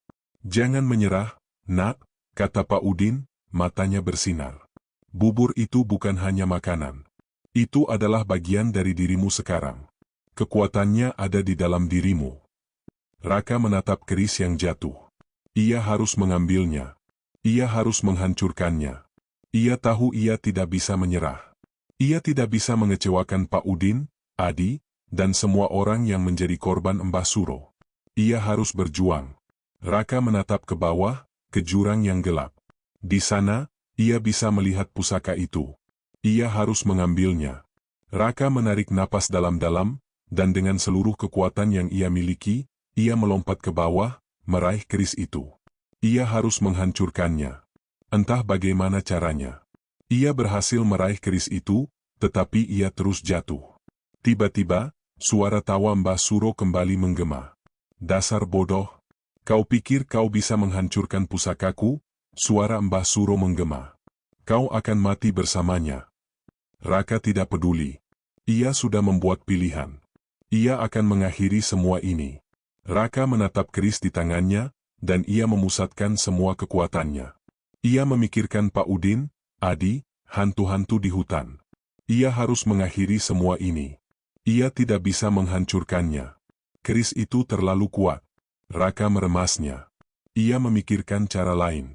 Ia harus menemukan mata air suci itu. Mata air yang disebutkan Pak Udin. Ia harus melemparkan keris itu ke sana. Itulah satu-satunya cara. Ia harus kembali. Raka menatap ke atas. Pak Udin tidak lagi di sana. Ia sendirian. Raka jatuh lebih dalam, dan ia merasa tubuhnya mulai kedinginan. Tiba-tiba, dari dalam kegelapan jurang, muncul sebuah cahaya. Cahaya itu datang dari sebuah gua. Raka menatapnya. Ia tidak tahu apa yang ada di dalamnya, tetapi ia tahu itu adalah satu-satunya kesempatan untuknya. Ia harus mengambil risiko. Raka berhasil mendarat dengan aman, keris itu masih di tangannya. Ia melihat ke atas, dan ia bisa mendengar suara Mbah Suro berteriak, dipenuhi amarah. "Kau tidak akan selamat," teriak Mbah Suro. Raka mengabaikannya. Ia melihat ke sekeliling, dan ia melihat di hadapannya, sebuah jalan kecil.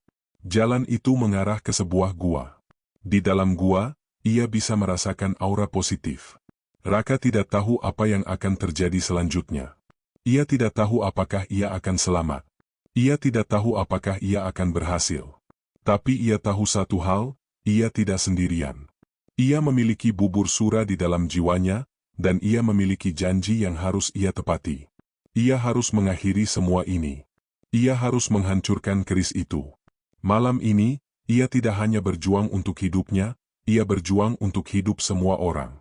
Dengan keris di tangan, ia melangkah masuk ke dalam gua, menuju sebuah petualangan yang tidak bisa ia hindari. Petualangan yang akan mengubah hidupnya selamanya.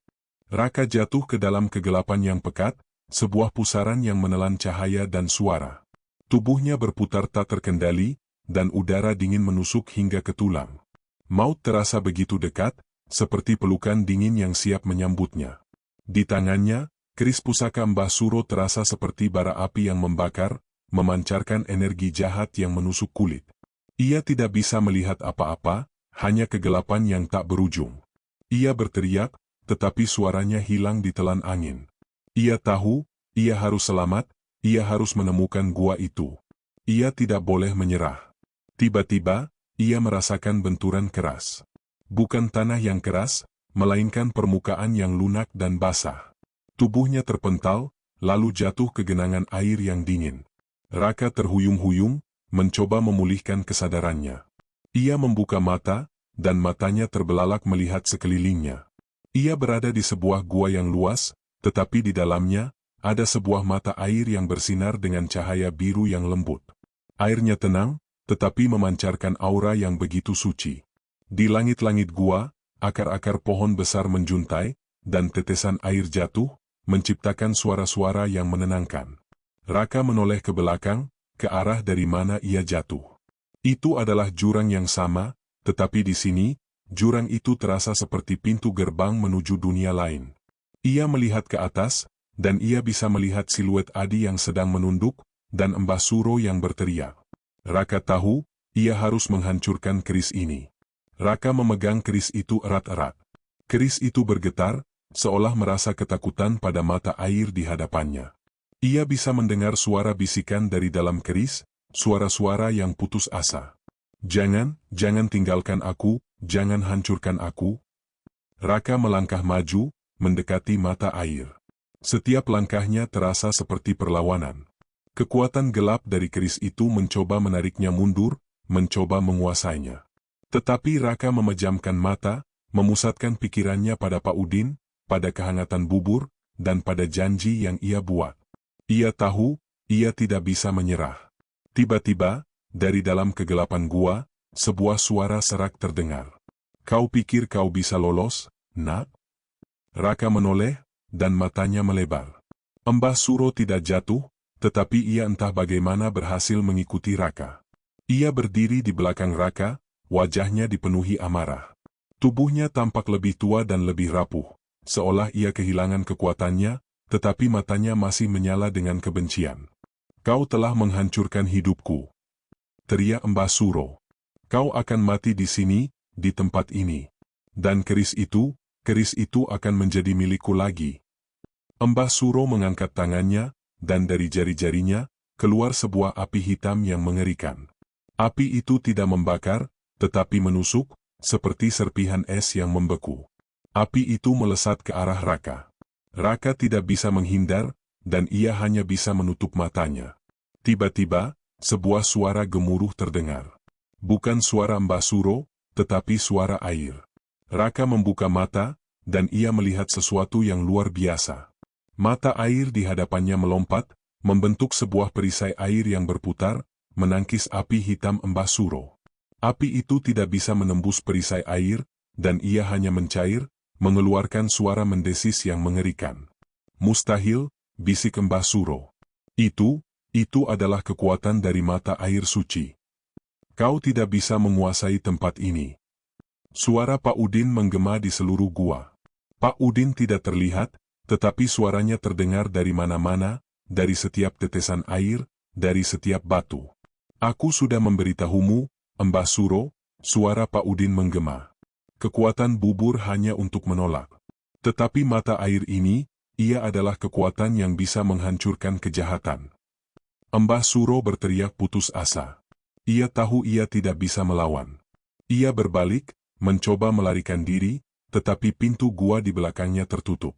Kerikil-kerikil kecil di lantai bergetar, dan dari sana, muncul akar-akar pohon yang menahannya, mencekiknya. Raka tidak menyia-nyiakan waktu. Ia tahu ini adalah kesempatan satu-satunya. Ia mengangkat keris di tangannya. Keris itu terasa begitu dingin dan berat. Raka menatap mata air di hadapannya. Ia tidak tahu apa yang akan terjadi, tetapi ia tahu ia harus melakukannya. Raka melangkah maju, ia mengangkat keris itu, dan ia melemparkannya ke dalam mata air. Seketika itu juga, mata air itu mengeluarkan cahaya yang sangat terang, begitu terang hingga Raka harus menutup matanya. Suara gemuruh yang memekakkan telinga terdengar, dan keris itu, saat menyentuh air, mulai meleleh. Ia tidak hanya meleleh, tetapi juga berubah menjadi abu. Asap hitam keluar dari keris itu, dan di dalam asap itu, Raka bisa mendengar suara-suara jeritan yang menyakitkan. Jeritan-jeritan itu seperti ribuan suara yang terperangkap di dalam keris. Di luar, suara jeritan Mbah Suro terdengar. Raka membuka matanya, dan ia melihat Mbah Suro berteriak kesakitan. Tubuhnya berubah menjadi abu, perlahan-lahan. Ia mencoba untuk melawan, mencoba untuk berteriak, tetapi ia tidak bisa. Ia hanya bisa berteriak kesakitan, dan kemudian, ia meledak menjadi debu. Debu itu beterbangan, dan kemudian, ia menghilang, seperti asap yang ditiup angin. Suara gemuruh itu berhenti. Cahaya dari mata air itu kembali meredup, kembali menjadi cahaya biru yang lembut. Raka melihat ke sekeliling, dan ia melihat keajaiban. Gua itu tidak lagi gelap, tidak lagi dipenuhi aura yang jahat. Udara di dalamnya terasa segar, seolah ia baru saja berada di surga. Hantu-hantu yang mengikutinya di luar sana, mereka juga menghilang. Semuanya telah berakhir. Raka terduduk lemas di samping mata air. Ia tidak bisa percaya apa yang baru saja terjadi. Ia berhasil. Ia berhasil menghancurkan kejahatan Mbah Suro. Ia berhasil menyelamatkan dirinya sendiri, dan ia berhasil menyelamatkan semua orang di desa ini. Tiba-tiba, sebuah suara lembut terdengar di belakangnya. Kau berhasil, Nak. Raka menoleh. Itu adalah Pak Udin. Ia berdiri di sana, dengan senyum ramah yang tidak pernah hilang dari wajahnya. Ia tidak terlihat tua dan rapuh lagi, tetapi terlihat seperti seseorang yang dipenuhi dengan kekuatan dan kebijaksanaan. Pak Udin, Bapak penjaga mata air itu? Tanya Raka. Ya, jawab Pak Udin. Aku adalah penjaga dari mata air ini. Aku adalah penjaga yang kau cari, Raka. Ia menjelaskan bahwa ia tidak bisa membantu Raka secara langsung, karena aturan kuno yang ia ikuti. Ia hanya bisa mengawasi, dan ia hanya bisa membantu Raka dengan cara tidak langsung. Bubur itu adalah caranya untuk membantu Raka. Kau adalah orang yang baik, Raka, kata Pak Udin. Dan kau adalah orang yang berani. Kau telah menyelamatkan desa ini. Kau telah menyelamatkan semua orang yang akan menjadi korban Mbah Suro. Raka merasa hampa. Ia tidak tahu harus berbuat apa. Ia telah melakukan hal yang mustahil. Ia telah mengalahkan kejahatan yang tidak bisa dikalahkan. Kau tidak bisa tinggal di sini, Nak, kata Pak Udin. Tempat ini akan menjadi tempat yang suci lagi. Kau harus kembali ke dunia. Kau harus kembali ke temanmu. Raka teringat pada Adi. Ia harus kembali, ia harus mencari Adi. Ia harus menceritakan apa yang terjadi. Pak Udin mengantar Raka ke sebuah tangga batu yang menjulang ke atas. Tangga itu tidak terlihat dimanapun sebelumnya. Tangga itu tersembunyi, hanya bisa dilihat oleh mereka yang diizinkan untuk melihatnya. Kau harus kembali, Raka, kata Pak Udin. Dan kau harus menceritakan kisah ini kepada semua orang. Kisah tentang bubur dan mata air suci. Kisah tentang kebaikan yang selalu bisa mengalahkan kejahatan. Raka mengangguk. Ia tidak tahu apa yang akan terjadi padanya. Ia tidak tahu apakah ia akan menjadi pahlawan. Ia tidak tahu apakah ia akan menjadi cerita legenda. Tetapi ia tahu satu hal. Ia akan menceritakan kisah ini. Ia menaiki tangga itu, dan ia melihat ke atas, ke arah cahaya yang terang. Ia tidak tahu apa yang akan terjadi, tetapi ia tahu, hidupnya tidak akan pernah sama. Ia tidak akan pernah melupakan bubur itu, ia tidak akan pernah melupakan Pak Udin, dan ia tidak akan pernah melupakan teror yang ia hadapi. Ia naik ke atas, dan ia kembali ke dunia, ke dalam dunia yang kini terasa begitu suci.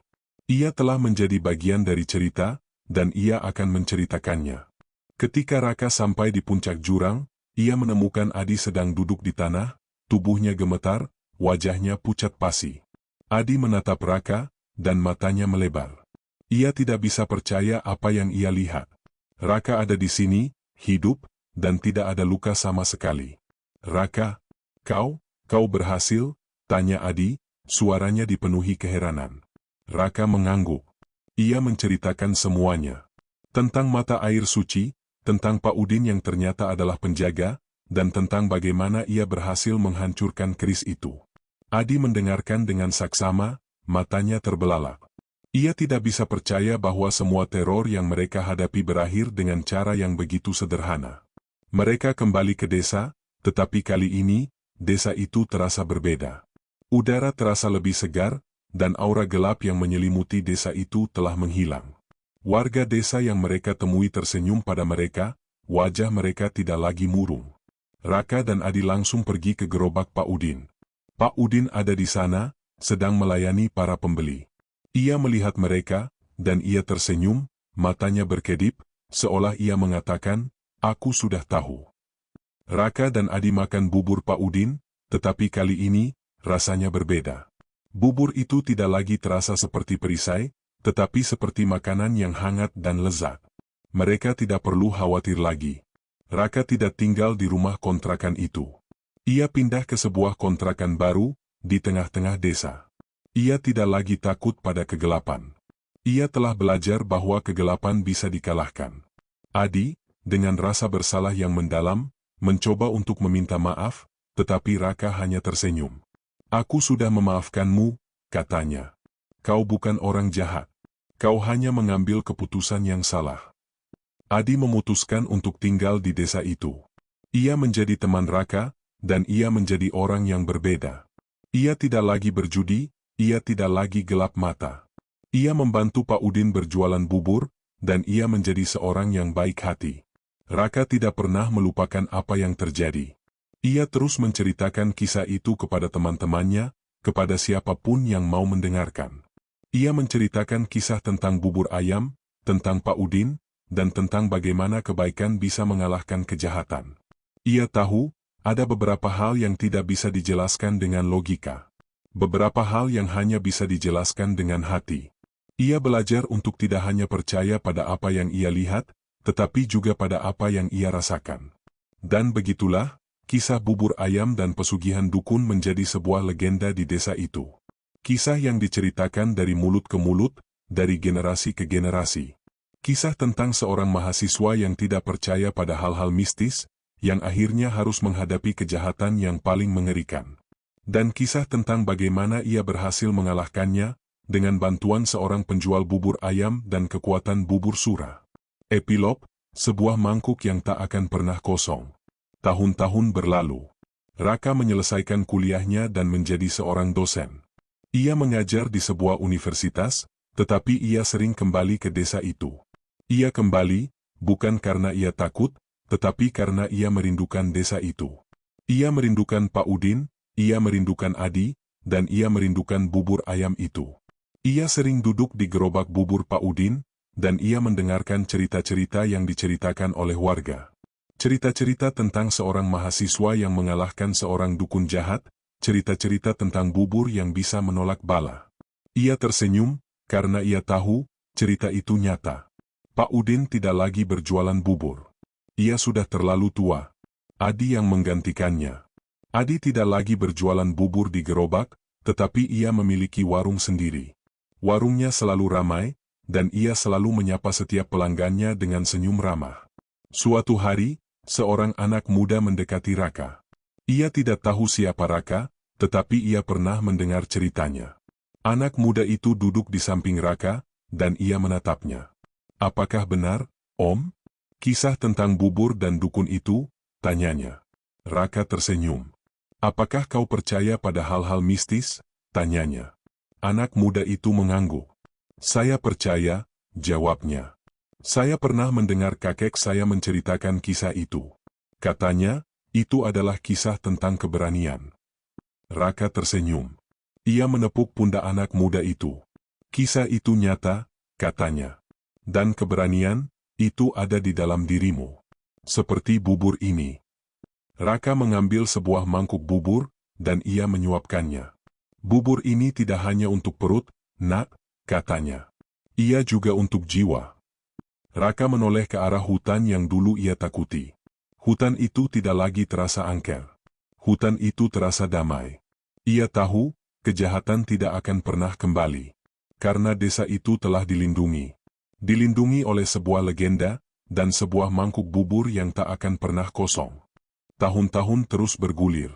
Legenda tentang Mbah Suro, Raka, dan bubur ayam ajaib telah menjadi bagian tak terpisahkan dari desa. Kisah itu diwariskan dari kakek ke cucu, menjadi cerita pengantar tidur dan pengingat bahwa kebaikan selalu menemukan jalannya.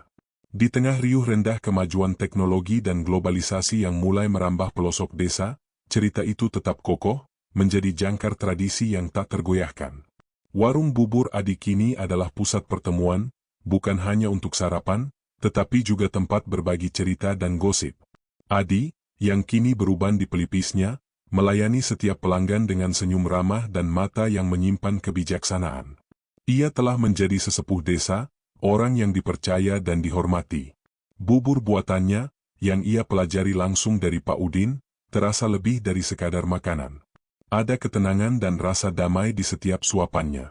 Di sisi lain desa, seorang gadis bernama Laras, cucu dari salah satu warga yang pernah diselamatkan oleh Raka, tumbuh besar dengan kisah itu.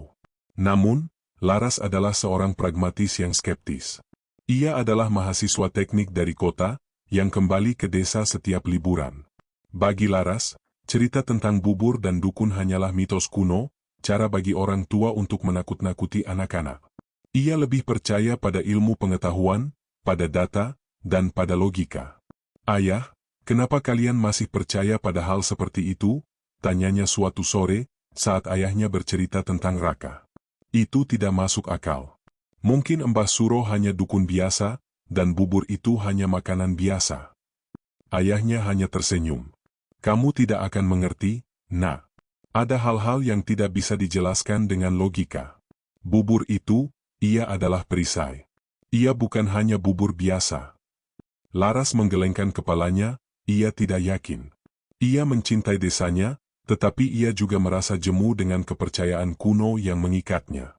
Ia lebih suka mendaki gunung dan menjelajahi hutan, mencari inspirasi untuk skripsinya tentang ekosistem lokal. Namun, ketenangan desa mulai terganggu. Hutan yang dulu damai, yang dijaga oleh aura suci mata air, mulai mengirimkan sinyal bahaya. Awalnya hanya desas-desus. Para petani yang pulang malam melaporkan suara-suara aneh dari dalam hutan, suara lolongan yang bukan serigala, bisikan yang tak jelas, dan tawa yang menggema di kegelapan. Ternak-ternak mulai hilang, dan tanaman-tanaman di ladang layu secara misterius. Penduduk desa ketakutan. Mereka mulai mencurigai bahwa ada ancaman baru yang datang. Beberapa bahkan menyalahkan kemajuan desa, berpikir bahwa pembangunan telah mengganggu keseimbangan alam. Mereka berbondong-bondong pergi ke warung bubur Adi, mencari ketenangan dan nasihat. "Apakah kita harus kembali ke cara lama, Adi? Apakah kita harus kembali membuat bubur penolak bala?" tanya seorang tetua desa. Adi menggelengkan kepalanya. "Bubur ini sudah cukup. Kekuatan bubur ini adalah kebaikan. Jika kita terus berbuat baik, tidak ada yang bisa mengalahkan kita." Namun, desas-desus itu tidak berhenti. Kali ini, hal itu menimpa Laras. Laras sedang berjalan di hutan, saat ia mendengar suara-suara bisikan. Bisikan-bisikan itu terasa begitu nyata, seperti suara yang mencoba memanggilnya. Ia ketakutan, tetapi ia mencoba untuk tetap tenang. "Ini hanya imajinasiku," bisik Laras pada dirinya sendiri. "Ini hanya desas-desus yang membuatku ketakutan." Namun, saat ia menoleh, ia melihat bayangan hitam melayang di antara pepohonan. Bayangan itu tidak memiliki bentuk yang jelas, tetapi ia terasa begitu dingin dan mengerikan. Ia melayang ke arah Laras, dan ia bisa merasakan kehadiran yang mengerikan. Laras berteriak. Ia tidak bisa lari. Kakinya terasa seperti terpaku ke tanah. Ia hanya bisa menutup matanya. Ia tidak tahu apa yang akan terjadi padanya. Tiba-tiba, suara gemuruh terdengar, dan ia merasakan sebuah perisai energi yang melindunginya. Ia membuka matanya, dan ia melihat sesuatu yang luar biasa. Bayangan itu terpental, dan ia menghilang. Ia menoleh ke belakang, dan ia melihat Adi berdiri di sana, dengan sebuah mangkuk bubur di tangannya. Bubur itu bersinar, memancarkan cahaya putih yang lembut. "Kau baik-baik saja?" tanya Adi. Laras mengangguk, ia terlalu terkejut untuk berbicara. Ia tidak bisa percaya apa yang baru saja terjadi. "Ambil ini," kata Adi, ia menyerahkan mangkuk bubur itu. "Bubur ini akan melindungimu. Ia adalah warisan dari orang-orang baik yang telah melindungi desa ini." Laras mengambil mangkuk bubur itu. Ia menatapnya, dan ia melihatnya. Ia melihat cahaya yang lembut, ia melihat sebuah kekuatan yang tidak bisa dijelaskan dengan logika. Ia akhirnya mengerti. Ia akhirnya percaya. Ia tidak tahu apa yang akan terjadi padanya, tetapi ia tahu, ia harus melakukan sesuatu. Ia harus belajar dari masa lalu, dan ia harus menghadapi ancaman baru ini. Karena kali ini, ia tidak bisa lari. Ia telah menjadi bagian dari cerita, dan ia harus melanjutkannya. Laras berjalan kembali ke rumahnya, memegang mangkuk bubur Adi seolah-olah itu adalah harta yang paling berharga. Ia tidak lagi melihat bayangan dan tidak mendengar bisikan. Perisai yang ia rasakan itu nyata. Ia tidak bisa menjelaskannya secara ilmiah, tetapi ia tahu itu ada. Otaknya yang terbiasa dengan rumus matematika dan teori fisika kini harus berhadapan dengan realitas baru, ada kekuatan di luar nalar yang bersembunyi di balik tabir kehidupan desa. Ia telah menjadi bagian dari misteri, bukan lagi hanya pengamat. Di ruang kerjanya yang dipenuhi buku-buku teknik dan laptop, Laras meletakkan mangkuk bubur itu di meja. Ia menatapnya dalam diam. Ia ingat bagaimana ayahnya mengatakan bahwa ada hal-hal yang tidak bisa dijelaskan. Dulu, ia menganggapnya sebagai kebodohan. Sekarang, ia menyadari bahwa itu adalah kebijaksanaan yang hanya bisa dipahami oleh mereka yang mengalami. Bubur itu bukan sekadar bubur, ia adalah perwujudan dari niat baik, tradisi, dan keberanian. Energi yang terkandung di dalamnya bukan dari zat kimia, melainkan dari warisan spiritual yang telah dijaga selama berabad-abad. Keesokan harinya, Laras mengunjungi Adi di warungnya. Ia tidak langsung berbicara tentang apa yang terjadi, melainkan duduk dan memandangi Adi yang dengan cekatan mengolah bubur.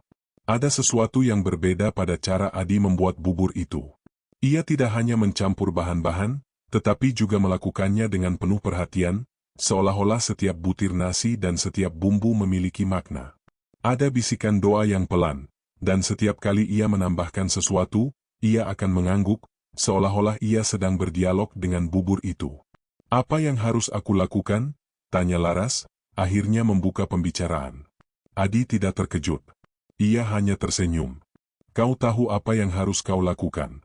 Kau harus menjadi penjaga." "Penjaga?" Laras mengernyit. "Seperti Raka?" "Tidak," jawab Adi. "Kau harus menjadi penjaga seperti kakekmu, seperti Raka, dan seperti Pak Udin. Setiap generasi, kejahatan itu datang dalam bentuk yang berbeda. Dan setiap generasi, ada penjaga yang melawannya. Kau adalah penjaga itu sekarang, Laras." Adi menjelaskan bahwa ancaman yang mereka hadapi sekarang berbeda dengan Mbah Suro. Mbah Suro adalah kejahatan yang terpusat pada satu individu, terikat pada sebuah benda. Ancaman baru ini lebih halus dan menyebar. Ia adalah energi kosong, sebuah kehampaan yang muncul dari ketidakpedulian, keraguan, dan modernitas yang meminggirkan nilai-nilai tradisional. Energi ini meresap ke dalam tanah dan tanaman, membuat mereka mati. Ia memakan ketenangan warga, membuat mereka mudah marah, saling curiga, dan putus asa. Ia adalah kejahatan yang tidak bisa dihancurkan dengan sebuah keris, karena ia tidak memiliki bentuk. "Jadi, bagaimana cara melawannya?" tanya Laras, kebingungan. "Dengan bubur," jawab Adi. "Bubur itu bukan hanya perisai. Ia juga penyembuh. Ia dapat mengembalikan energi baik ke tanah dan ke hati manusia. Kau harus memberikannya pada mereka yang membutuhkannya, dan kau harus membuatnya dengan hati yang penuh niat baik." Laras mengangguk. Ia mulai membantu Adi di warung bubur. Ia belajar bagaimana mengolah bubur, bukan hanya secara fisik, tetapi juga secara spiritual. Ia mulai memahami mengapa Pak Udin selalu tersenyum saat membuat bubur, karena itu adalah sebuah meditasi. Sebuah tindakan kebaikan yang sederhana, yang kini ia sadari memiliki kekuatan luar biasa. Ia belajar cara Adi membaca energi seseorang, dan ia belajar bagaimana ia tahu siapa yang membutuhkan bubur. Ia juga belajar tentang sejarah desa, tentang kekuatan mata air, dan tentang berbagai hal yang tidak pernah diajarkan di universitas. Namun, energi kosong itu tidak menyerah. Ia mulai menargetkan pembangunan desa. Ada proyek pembangunan jalan yang baru, dan di sana, pekerja-pekerja mulai saling curiga. Mereka mulai bertengkar, bahkan berkelahi. Mesin-mesin rusak, dan pekerjaan terhambat. Laras tahu bahwa ia harus melakukan sesuatu. Ia dan Adi membawa bubur ke sana. Mereka memberikan bubur itu kepada para pekerja. Ajaibnya, setelah memakan bubur, para pekerja merasa lebih tenang. Mereka berdamai, dan pekerjaan kembali berjalan lancar. Bubur itu adalah obat bagi mereka. Laras menyadari bahwa ancaman ini jauh lebih besar dari yang ia bayangkan. Ia tidak bisa hanya membuat bubur dan memberikannya kepada setiap orang. Ia harus mencari sumbernya, dan ia harus menemukan cara untuk menghancurkannya. Ia harus menggabungkan ilmu pengetahuannya dengan kebijaksanaan tradisional. Ia harus menemukan cara untuk menganalisis energi kosong itu, untuk memetakan bagaimana ia menyebar. Ia kembali ke hutan, kali ini dengan niat yang berbeda. Ia tidak lagi ketakutan. Ia membawa mangkuk bubur yang dibuatnya sendiri, dan ia menggunakannya sebagai kompas. Ia memejamkan mata dan mencoba merasakan energi di sekitarnya. Ia menyadari bahwa ada sebuah titik pusat, sebuah sumber yang memancarkan kehampaan. Titik itu berada di sebuah tempat yang ia kenal, sebuah gua yang ia temukan saat ia mendaki. Ia tidak pernah masuk ke dalamnya, karena ia merasa ada sesuatu yang tidak beres. Sekarang, ia tahu bahwa itu adalah sumber dari energi kosong itu. Laras kembali ke desa, ia harus bersiap. Ia harus kembali ke gua itu, dan ia harus menghancurkan sumber dari energi kosong itu. Kali ini, ia tidak akan sendirian. Ia telah menjadi penjaga, dan ia tahu, ia memiliki seluruh desa di sisinya. Di bibir gua yang gelap, Laras berdiri tegak, memegang sebuah mangkuk bubur yang memancarkan cahaya putih yang lembut. Di sampingnya, Adi berdiri dengan tongkatnya, matanya tajam dan penuh keyakinan. Mereka tidak membawa senjata fisik, karena mereka tahu bahwa kekuatan yang mereka hadapi tidak bisa dilawan dengan kekerasan. Gua itu terasa dingin dan sunyi. Udara di dalamnya terasa begitu berat, seolah-olah setiap suara yang dibuat akan ditelan oleh kehampaan. Bisikan-bisikan yang Laras dengar di hutan kini semakin jelas, suara-suara yang putus asa dan penuh kebencian. Ini adalah gua yang sama, Laras, bisik Adi. Tempat di mana Raka jatuh. Tapi kali ini, ia adalah pintu gerbang bagi kejahatan yang berbeda. Laras mengangguk. Ia tidak tahu apa yang harus ia lakukan, tetapi ia merasa yakin. Ia telah belajar dari Raka dan Pak Udin. Ia tahu bahwa ia harus percaya pada hati dan intuisi. Mereka melangkah masuk ke dalam gua, dan cahaya dari mangkuk bubur Laras adalah satu-satunya sumber cahaya. Mereka berjalan perlahan, melewati akar-akar pohon besar yang menjuntai, dan melewati bebatuan yang ditutupi lumut. Energi kosong itu memakan cahaya, kata Adi. Ia adalah kehampaan. Ia tidak memiliki bentuk, tetapi ia memiliki kekuatan untuk menghancurkan. Laras mengangguk. Ia melihat ke sekeliling, dan ia melihat bayangan-bayangan yang melayang. Mereka tidak memiliki bentuk yang jelas, tetapi mereka terasa seperti hantu, seperti arwah yang terperangkap dalam kehampaan. Mereka adalah korban dari energi kosong, bisik Adi. Orang-orang yang kehilangan harapan, yang kehilangan tujuan, yang kehilangan hati mereka. Mereka tidak mati, tetapi mereka tidak hidup. Mereka hanya ada. Laras merasa ngeri. Ia menyadari bahwa ancaman ini jauh lebih mengerikan dari yang ia bayangkan. Ia adalah ancaman yang tidak membunuh, tetapi ia menghancurkan jiwa. Mereka berjalan lebih dalam, dan mereka akhirnya sampai di sebuah ruangan yang luas. Di tengah ruangan, sebuah bola hitam yang berdenyut, memancarkan aura dingin. Bola itu tidak memancarkan cahaya, tetapi ia menyerap semua cahaya di sekitarnya. Ia adalah sumber dari energi kosong. Itu adalah sumbernya, kata Adi. Ia adalah perwujudan dari keraguan dan ketidakpercayaan yang menyebar di dunia. Ia memakan keyakinan, dan ia tumbuh dari kehampaan. Laras tahu apa yang harus ia lakukan. Ia memejamkan mata, dan ia memusatkan pikirannya pada bubur di tangannya. Ia memikirkan Pak Udin, yang menjaga mata air itu. Ia memikirkan Raka, yang berani menghadapi Mbah Suro. Ia memikirkan ayahnya, yang selalu mengajarkannya untuk percaya pada hal-hal yang tidak bisa dijelaskan. Ia tidak memikirkan rumus matematika atau teori fisika. Ia memikirkan tentang niat baik, tentang keberanian, dan tentang kebaikan. Ia memikirkan tentang cinta. Ia membuka matanya, dan ia mulai berjalan ke arah bola hitam itu. Ia tidak takut, karena ia tahu ia tidak sendirian. Ia memiliki mangkuk bubur di tangannya, dan ia memiliki keyakinan di hatinya. Ia mengangkat mangkuk bubur itu, dan ia melemparkannya ke arah bola hitam itu. Mangkuk bubur itu pecah, dan bubur itu menyebar, memancarkan cahaya putih yang begitu terang hingga menerangi seluruh gua. Bola hitam itu berteriak. Jeritan itu tidak terdengar dengan telinga, tetapi Laras bisa merasakannya di dalam hatinya. Bola hitam itu mulai bergetar, dan ia mulai menyusut. Asap hitam keluar dari dalamnya, dan dalam asap itu, Laras bisa melihat wajah-wajah yang putus asa, yang kini berubah menjadi wajah-wajah yang penuh kedamaian. Lalu, bola hitam itu meledak, bukan dengan ledakan yang merusak, tetapi dengan ledakan yang lembut. Cahaya putih yang terpancar dari bubur itu menyebar ke seluruh gua, dan ia menyentuh setiap dinding, setiap batu, dan setiap akar.